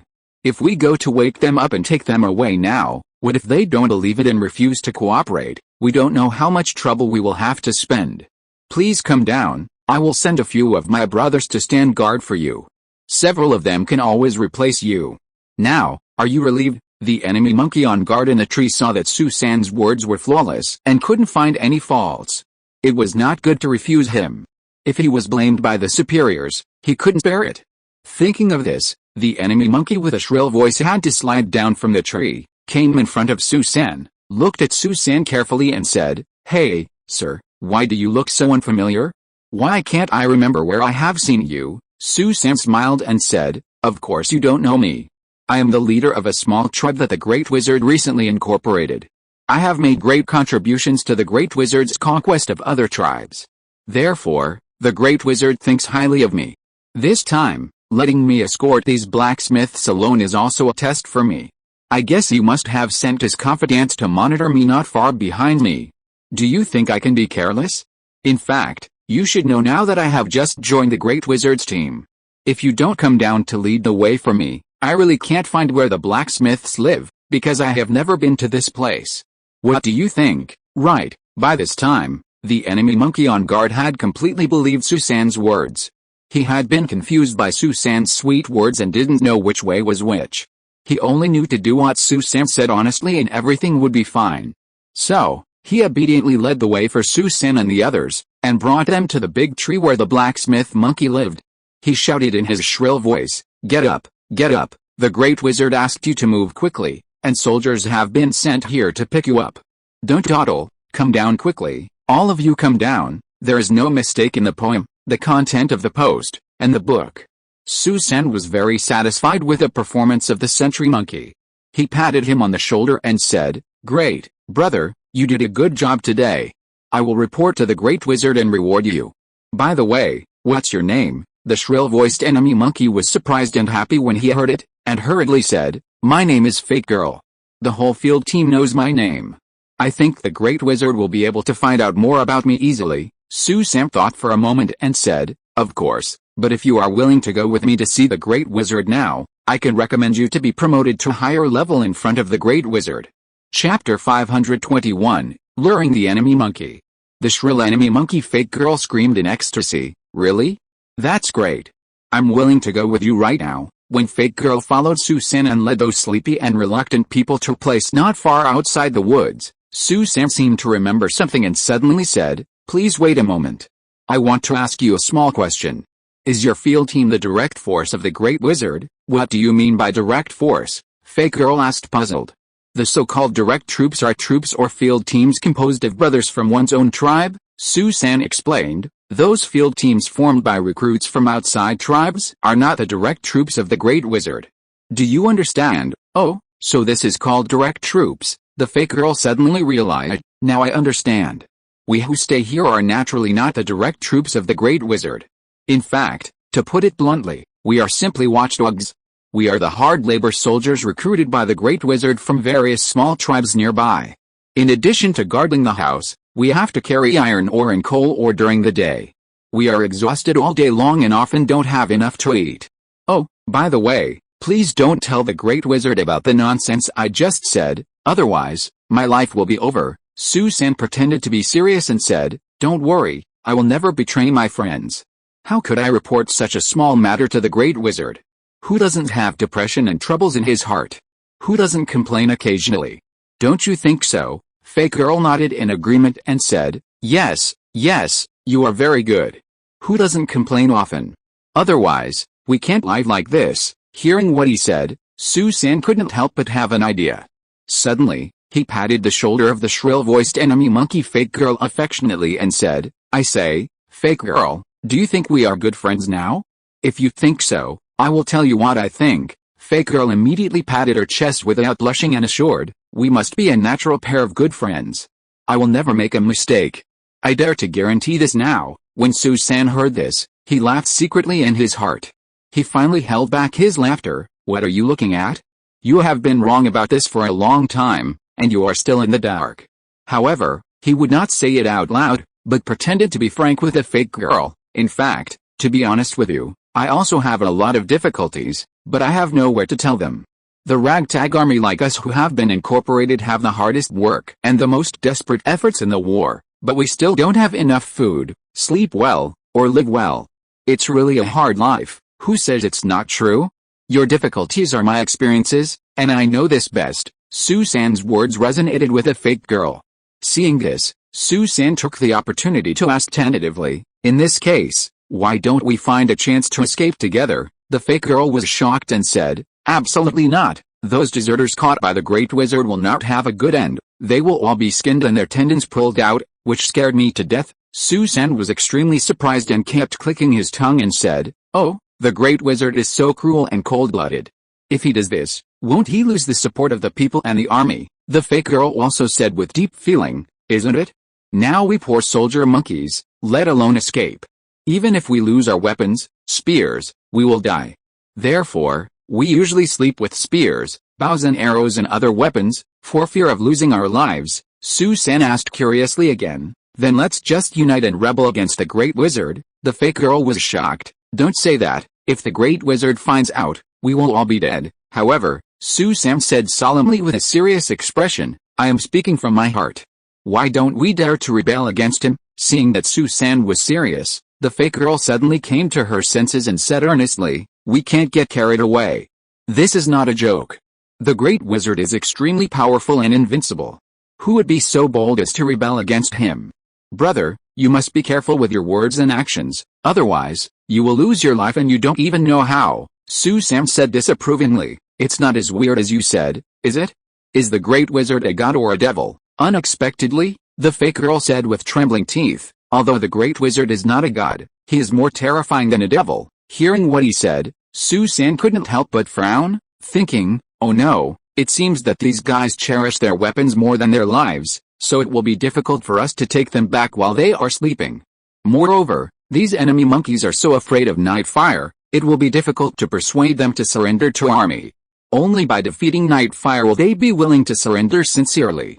So it seems that my plan to recruit this enemy's ragtag army is going to fail. Oh, what a pity. I have to give up on these idiots. Then, he suddenly thought of another very important question and asked hurriedly, let me ask you a question, is the captain of your ragtag field team very loyal to the great wizard? Fake girl said without hesitation, of course, not only the captain, but also the deputy captain, are the confidants of the great wizard. However, they both know how to enjoy themselves. They always live in caves and are unwilling to live with us soldier monkeys. They only send 2 trusted soldiers to watch over us for them, for fear that we will run away or be lazy. However, these 2 soldiers are very sleepy. When they sleep, even thunder in the sky will not wake them up. Su-san blinked cunningly and asked deliberately, what will happen if the blacksmiths escape at night? Will you be implicated too? Fake girl said terribly, then we will be in big trouble. Even if we don't die, we will be skinned alive, no mistake. 1 poem, 1 post, 1 content, 1 book, 1 forum, 1 6, 1 9. Su-san smiled mysteriously and said, as long as you follow me, I will keep you safe. Fake girl asked doubtfully, really? Could it be that the great wizard trusts you so much that he won't pursue you even if such a big mistake is made? Su-san smiled but didn't answer his question. Instead, he asked the archer monkeys beside him to light a bonfire and send a signal to the large group of people ambushing outside. In a blink of an eye, 200 or 300 monkey soldiers gathered around Su-san, which immediately frightened the fake girl silly. She didn't come back to her senses for a long time and stammered, what are you doing? Aren't you the field team of the great wizard? Su-san couldn't help but laugh and said, to tell you the truth, we are not the field team of your great wizard Nightfire at all. But the field team that specializes in fighting Nightfire. Ah, the shrill-voiced enemy monkey fake girl rolled her eyes in fear, and fainted on the ground without catching her breath. Chapter 522, Continuous Fire Attack. At this time, Su-san ordered the whole army to surround a forest and let the soldiers set fire to the trees and weeds at the edge of the forest, while letting several female monkeys escort the blacksmith monkeys away. At this time, the blacksmith monkeys had fully woken up and recognized Su-san as the military advisor of the former lemur tribe Queen Tangxin. They were immediately excited and immediately walked to Su-san, knelt on the ground, and cried bitterly, thanking Su-san for rescuing them from the sea of suffering, etc. Seeing this, Su-san hurriedly bent down to help the blacksmiths up, comforted them with kind words, and asked the female monkeys to quickly send them to a safe place nearby, and then move with the army later. As the fire burned more and more, flames and thick smoke were everywhere around the woods. The smoke soon drifted into the woods, waking up almost all the sleeping enemy monkeys. When they saw the fire and smoke all around them, they were frightened and at a loss. They shouted and huddled. At this moment, their leaders, the captain and deputy captain of the field team, were not around. They didn't know what to do. They ran around in the woods like headless flies, in chaos and huddled together. There were also many who rushed out from the gaps and the burning fire around them, but were stabbed to death by the spearmen guarding outside the woods, or shot by the archers with bows and arrows. In short, no one escaped. War is so cruel, it's either life or death. Since you can't use it for yourself, you might as well take the opportunity to eliminate it, otherwise, it will be too late to regret. This is because Su-san may never have such a good opportunity again. Nightfire and the captain of the field team are not here, and the opportunity is fleeting, so he must not give it up casually. Is it possible to recruit this enemy field team? At present, there is no such possibility. Firstly, the enemy monkeys sleep with their weapons tightly in their arms, and it is difficult for Su-san and his men to take the weapons away from them without waking them up. Maybe you can do it for a dozen, but it is difficult to do it for more than 100. And if you wake up one of them carelessly, you will have to kill the enemy monkeys as soon as they shout and resist. By then, if the enemy army fights desperately, your own team members will also be harmed by the enemy monkeys, and the gain will not outweigh the loss. Secondly, Su-san's prestige is not high at this time because he has no outstanding military exploits. On the contrary, the enemy chief wizard Yilihiro is famous and powerful. Therefore, even if Su-san can recruit this group of enemy monkeys, there is no guarantee that they will not escape in the future, or even shake the morale of the army. Thirdly, this group of enemy monkeys are so afraid of the wizard Yilihiro, how can they rely on this group of cowardly guys to fight against Yilihiro's troops in the future? In summary, after weighing the pros and cons, Su-san finally decided to give up the group of enemy monkeys, so he set fire to the Yilihiro ragtag team. This was a helpless move. Seeing that most of the forest had been burned, the enemy troops in the forest would soon be wiped out. It was meaningless to stay outside the forest to watch the fire, and the sky would soon be bright.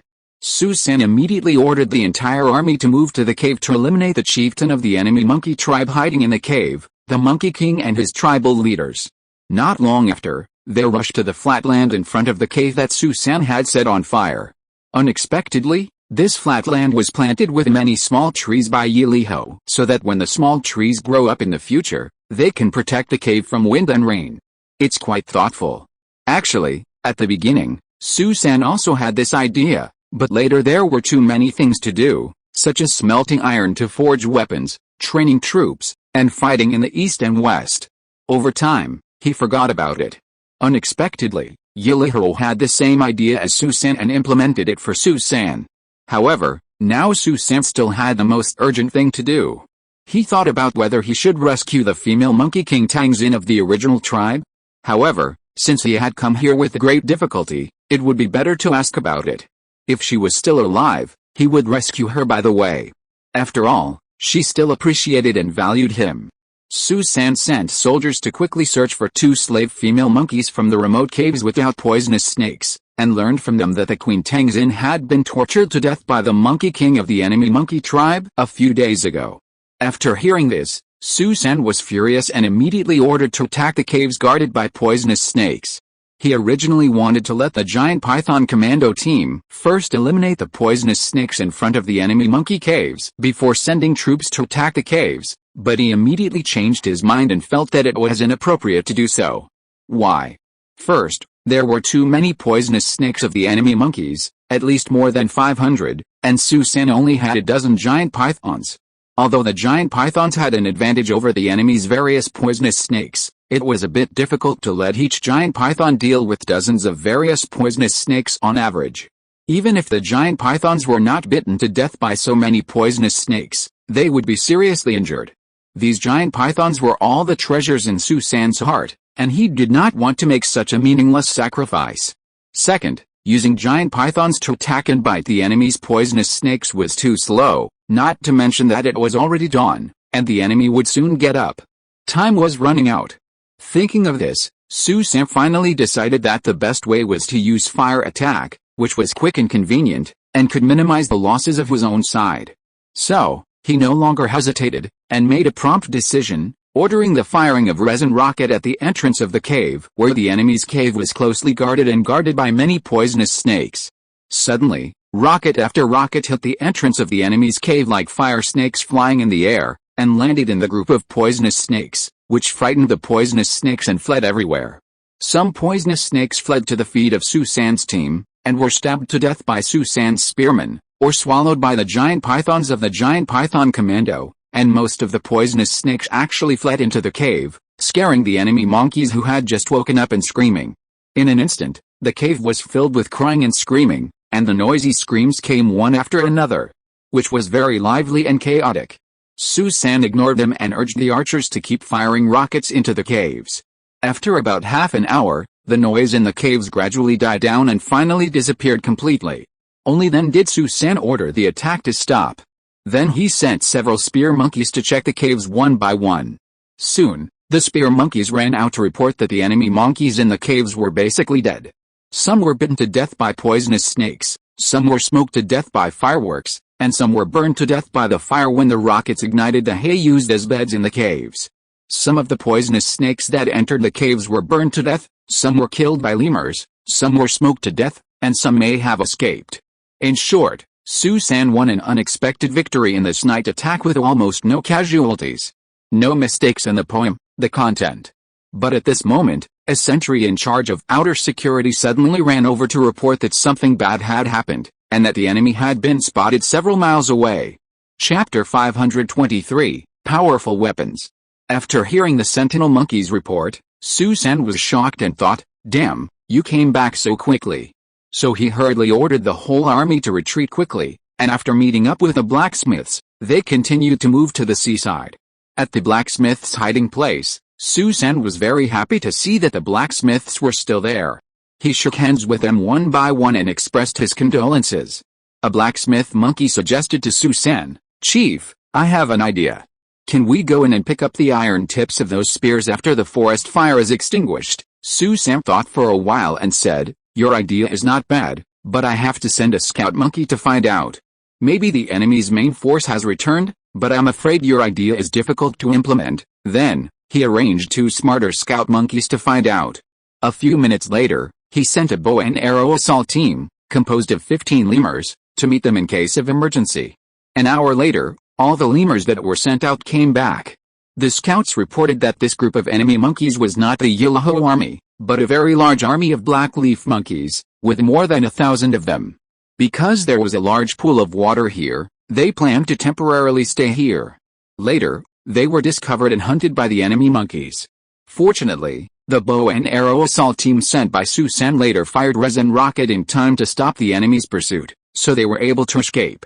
It seems that this is a team that has nothing to do with Yellow. If they can fight each other, it would be great. We can sit on the mountain and watch the tigers fight. When they are both injured, it will not be too late for us to take action. Thinking of this, Susan decisively waved his hand and ordered, "Set off immediately and march to the seaside." When the soldiers heard that they were going back to the seaside again, they were excited and refreshed when they thought of the delicious barbecue with sea salt. However, the blacksmith monkeys were very puzzled. It was fine if the leader did not let them go back to pick up the spear iron heads, but why did they have to go so far to the seaside? Isn't it a waste of time to travel so far? The blacksmiths did not know what was going on. When they asked the spear monkeys around them, they found out that it was for delicious food. They couldn't help but laugh and cry. Could it be that these monkeys are greedy for food? Everyone thought that Susan took them to the seaside for the delicious food with salt. In fact, this was only a small reason. Another big reason was that he wanted to go to the remote environment of the seaside without external forces to develop his secret weapon, black gunpowder. The reason for doing so is that the enemy is getting stronger and stronger. For example, the night fire troops have now completely mastered the cold weapons invented by Susan, such as spears and bows and arrows. They can also form a venomous snake formation and even launch rockets. Moreover, their IQ is also very high, perhaps not lower than Susan. The strength of another black leaf monkey troop with thousands of people is also very strong. At least black leaf monkeys are taller and stronger than lemurs, and the quality of individual soldiers is far higher than that of the monkey soldiers under Susan. The leader of this monkey army is unknown, but he should not be a good-for-nothing, otherwise. How can he lead so many monkey soldiers? In view of the above reasons, Susan felt that it was very necessary to develop a weapon to defeat the enemy at present, and in his memory, the only secret weapon that has not yet been developed was black gunpowder. So, not long after Susan's team arrived at the seaside, he began to develop black gunpowder, and he personally led the blacksmith monkeys and 10 carefully selected clever and hard-working monkey soldiers to speed up the development process. Black powder is made of saltpeter, sulfur and charcoal. Of these three things, the first two are more difficult to find in nature. Saltpeter in nature is often formed by the decomposition and oxidation of nitrogen-containing organic matter in this oil by bacteria into nitric acid and then combined with potassium in the soil. Therefore, in the cool autumn season, it usually precipitates in the form of crust or salt flowers, covering the ground of dry saline alkali land and the foot of rocky cliffs. This is the so-called ground frost. It was autumn, and the weather was cool. Su-san took everyone to look for places where saltpeter might appear. He really found something that looked like saltpeter. To test whether it was saltpeter, the method was very simple. Just throw a small piece of saltpeter to be tested on red-hot charcoal. If it burned violently, it proved to be saltpeter. Secondly, they had to look for sulfur, which was the hardest to find among the three types of materials. Su-san and his team searched many places but could not find it. Later, when they were almost desperate, they suddenly found a very secret hot spring in a deep mountain valley by chance. The hot spring exuded a faint and pungent smell of sulfide, which made Su-san and his team overjoyed. So they carefully searched around the hot spring, and soon found a small piece of natural sulfur ore. After that, they dug and searched everywhere, and gradually found more and more sulfur ores. After collecting the two main materials of saltpeter and sulfur, charcoal was easy to make. Just break off branches and burn them into charcoal. Next, they started to make black powder. First, grind the three materials into powder, take a small portion of each and mix them together, stir evenly, put them in a small gourd, and then throw the burning hay into the small gourd to see if it would explode. If not, adjust the ratio between the three powders again until a more ideal explosion occurs. After the proportions of saltpeter, sulfur and charcoal were adjusted, it was basically successful, but the fuse of black powder was still missing. The ingredients in the fuse of black powder were similar to those of explosives, except that the proportions of saltpeter, sulfur and charcoal were different. After the black powder was made, a series of experiments had to be carried out in nature, and the amount was gradually transferred from small to large, and the power of the explosion became stronger and stronger. When the power reached a large enough level and basically met the needs of the war, Su-san asked for mass production, which required a large amount of raw materials to be collected. Therefore, he sent almost all of them out to collect and carry them on their backs to supply a large amount of practical black powder. No mistake. At present, most of the objects used to carry black powder are natural plant shells such as gourds and coconut shells. A month later, Su-san's team actually made 500 or 600 of the most primitive black powders, which were piled together like a small mountain, making Su-san full of confidence in the war that was about to take place soon. While making these explosives, Su-san also asked everyone to make more than 300 rattan backpacks, so that each soldier monkey had a backpack to carry 2 black powders and sea salt, dry palm leaves and other items.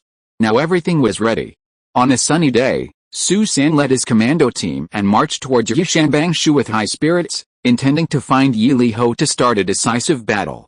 Chapter 524, Lure the Enemy into the Hook. It is said that the army of black leaf monkeys led by the black leaf monkey leader named Bai Rihun, who passed by Yishanbangshu and temporarily settled there, was actually not staying there for long. They only stayed there for 2 nights before leaving. After all, the place had been burned down by a fire. It would be impossible for new trees to grow into towering trees without dozens or hundreds of years. This group of monkeys almost cannot live without trees every day. They are not used to living in caves. They just went into the caves out of curiosity. When they saw that many lemurs died in the caves, they were even more frightened and dared not stay in the caves, let alone live in the caves. Afterwards, they just stayed in the forest 3 or 4 miles away from the water pool at night. Because the water in the water pool was of good quality and sweet and delicious, Bai Rihun, who planned to leave the next day, let the army stay for 1 more night. At noon on the 3rd day, the scout monkey came to report that a group of 400 to 500 lemurs were coming in front of them and were coming in a mighty force. Bai Rihun hurriedly gathered his troops, lined up his formation, and prepared to meet the enemy. This sudden lemur team was the direct troops led by Yi Li-ho and the newly formed troops that he had won several battles in this expedition. At this time, he learned from the scout monkey in front that a black leaf monkey troop was occupying his old nest, and he could not help but speed up and rush over angrily. But when he led his army to the vicinity, he looked up and found something was wrong. The number of the enemy monkey soldiers was almost twice that of his own, and the quality of the individual soldiers was definitely higher than that of his own monkey soldiers. It seemed that if he fought hard, he would definitely suffer. Although his monkey soldiers used spears and bows and arrows, while the enemy monkey soldiers used wooden sticks, in actual fighting, his side might not necessarily have the upper hand. It all depended on how they fought. After thinking about it, Yiliho felt that the group of black leaf monkeys in Bai Rihun were not kind. Even if they were not his mortal enemy now, they would sooner or later become a stumbling block for him to dominate the world of apes. In addition, he and his subordinates did not understand the language of black leaf monkeys, and black leaf monkeys did not understand the language of lemurs. In this way, the misunderstanding between the two sides became deeper and deeper. If the two sides went to war, the misunderstanding would turn into hatred, which would be even more difficult to resolve. In fact, Yiliho was not willing to think whether this was a misunderstanding, because he had long wanted to unify the world, and all forces that might threaten his hegemony must be eliminated. It was just a matter of fighting early or late, not a matter of living in peace. He was now thinking, how to fight this battle? Should he give the other side a show of strength, or lead the other side into a large canyon and then annihilate them in one fell swoop? Of course, annihilate them in one fell swoop was better. However, I did not expect that there would be so many enemy troops in advance. It seems that my intelligence work was not done well, and I must strengthen it in the future. Since I am not ready to completely annihilate this enemy force, I will use the arrogant soldier's strategy first. Yiliho led his most powerful spear field team, suddenly accelerated, and rushed towards a detachment on the left of Bai Rihun's team that had not yet fully arranged its battle formation. It happened that the monkey detachment on the left of Bai Rihun had more than 100 monkeys and was relatively weak in combat. When they saw the enemy suddenly pounce on them, they were immediately frightened and at a loss. What attacked them was the most powerful spear field team under Yiliho. This ferocious spearman monkey rushed into the enemy formation at once, like a tiger into a flock of sheep. The spearman monkeys hit the enemy monkey's vital points, either the throat or the heart. In the blink of an eye, they stabbed 30 or 40 enemy monkeys to death. The enemy's detachment was immediately in chaos and fled in all directions. The spearman monkeys took advantage of the chaos to kill and injure dozens of enemy monkeys, and the enemy became even more panicked.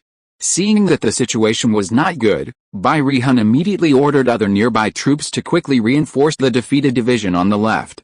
As two black leaf monkey troops with hundreds of strong combat effectiveness came up to attack Yiliho's spear field team, Yiliho felt the pressure suddenly increased.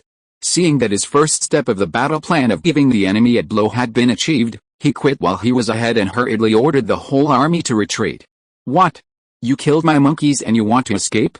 How can there be such a cheap thing in the world?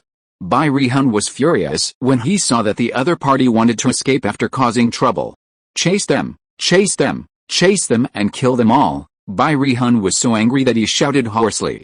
After hearing the order from Bai Rihun, the other black leaf monkeys gathered together. When they saw the enemy killing their companions, they wanted to escape. They were so angry that their eyes turned red. They rushed to chase the troops of Yiliho. In this way, the troops of Yiliho fled in front and the troops of Bai Rihun chased behind. Although the elite troops of Yiliho were fast and escaped quickly, the surrendered soldiers who had just been recruited were in trouble.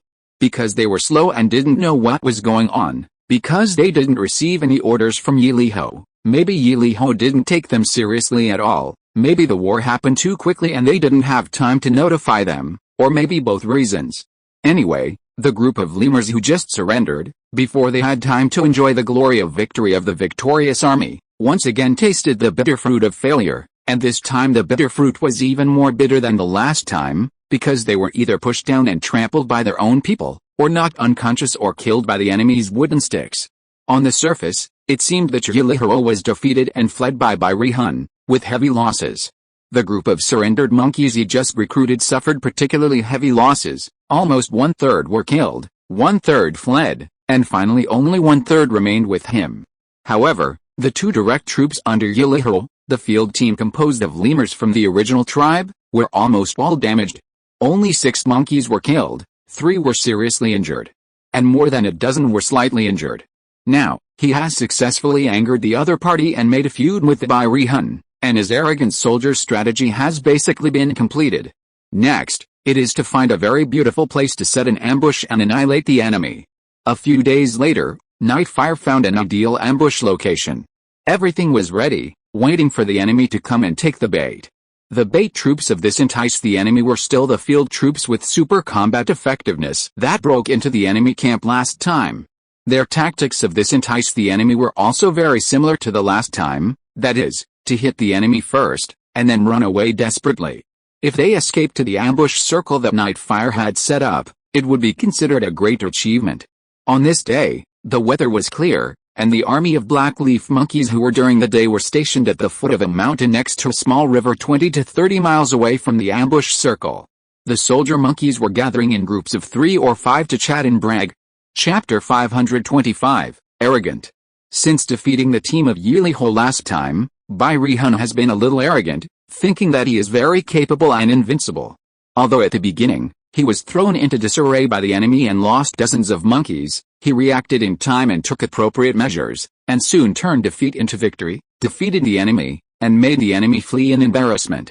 Now the enemy is afraid of him and dare not come to die. But just when Bai Rihan was thinking about it, something slapped in the face happened. A communication monkey came to report that a group of lemurs that they had driven away last time came to attack them again, and assassinated dozens of their brothers when they were not prepared. When the brothers reacted and went to encircle and suppress them, they ran away again. When Bai Rihan heard this, he was so angry that he screamed, and immediately got up, jumped down from the tree, and immediately gathered the team, rearranged the troops, and was ready to destroy the invading enemy at any time.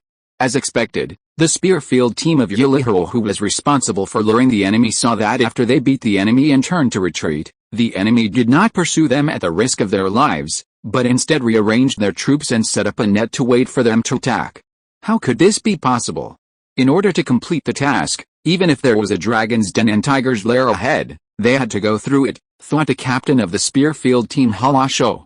Just like that, suddenly, one by one, the field team members holding spears attacked a wooden stick unit on the right rear side of Bai Rihan from the side.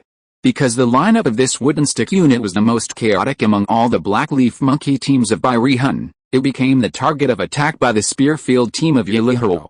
Bai Rihan never dreamed that the enemy would choose to attack behind him, while his attention was focused on the front.